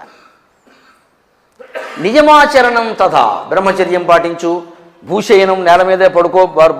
7 రోజులు వారు ఆ పారాయణ చేసిన మహానుభావులు అవి పాటించి చేస్తారు. వారికి నమస్కారం చేసుకుంటే వ్యాస మహర్షికి నమస్కారం చేసినట్టే. ఆ నియమాలు పాటించారు ఆయన. లేదా పారాయణ చేయరు. అసలు ఆ యోగ్యత లేని వాళ్ళు అందులోకి రారు. బాబు నా వల్ల కాదండి, పెద్ద వయసునే చేయలేరంట. భోజనం కూడా చాలా స్వల్పంగా ఫలహారంలో ఉంటుందండి. ఊరికే తినేస్తే బూర్లు గారెలు కష్టం చేయలేరు, నిద్ర వస్తుంది. ఈ నియమాచరణం అందరికీ సాధ్యం కాదు. కలియుగం అంటే ఎక్కువ రోజులు సాధ్యం కాదు. 7 రోజులు కాబట్టి వారు చేశారు. 70 రోజులు అంటే వారికి కష్టమే కదా. అందుకని మనస్సును నిగ్రహించుకోవడం కానీ, ఈ నియమాలు పాటించడం కానీ, భూషయనం బ్రహ్మచర్యం లాంటి నియమాలు పాటించడం కానీ, ఇంకో మాట దీక్షా కర్తం అశక్యత్వాత్, 50 రోజులు 60 రోజులు ఏడాది 2 ఏళ్ళు దీక్ష పట్టి ఉండడం అనేది అశక్యత్వాత్, కలియుగంలో అశక్యం. ఎందుకంటే పరిస్థితులు సహకరించవు. మనం ఏదో ఒక ఏడాది భాగవతం చదువుదాం, దీక్షగా అదే పనిలో ఉందాం అనుకుంటామండి. ఏదో అనుకోని ఏదో జరుగుతుందమ్మా, వెళ్ళిపోవాల్సి వస్తుంది, ఎక్కడికో 10 రోజులు అక్కడ ఉండాల్సి వస్తుంది. ఏం చేస్తారు? కలియుగంలో పరిస్థితులు అలా ఉన్నాయి. ఇవన్నీ అశక్యం కావడం వల్ల సప్తాహ శ్రవణం మతం. కనీసం 7 రోజుల పాటు బ్రహ్మచర్యం పాటించి, 7 రోజుల పాటు భూషయనం చేసి, 7 రోజుల పాటు నియమాలన్నీ ఆచరించి, 7 రోజుల పాటు అల్పంగా ఊరికేదో ప్రాణం నిలబడ్డానికన్నట్టుగా ఆహారం తీసుకుని భాగవతంలో కథలన్నీ వినండి. వింటే ముక్తి ఖాయం అని వ్యాస భగవానుడు. అంచేత మనం సప్తాహాలు జరుపుకుంటూ ఉండవలసిందే. నేను కోరినట్టుగా వాటిని సార్థకం చేసుకోవాలి అంటే ఇంటికి వెళ్ళిన తర్వాత 3 మాటలు, నేను వాటితోనే సెలవు తీసుకుంటా. కృష్ణుడు 3 మాటల్లాగే, 1 అవగాహన, 2 అన్వయము, 3 ఆచరణ. విన్నదాన్ని అవగాహన చేసుకోవాలి, దాన్ని మీ జీవితానికి అన్వయం చేసుకోవాలి, దాన్ని ఎంత వీలైతే అంత ఆచరణలో పెట్టాలి.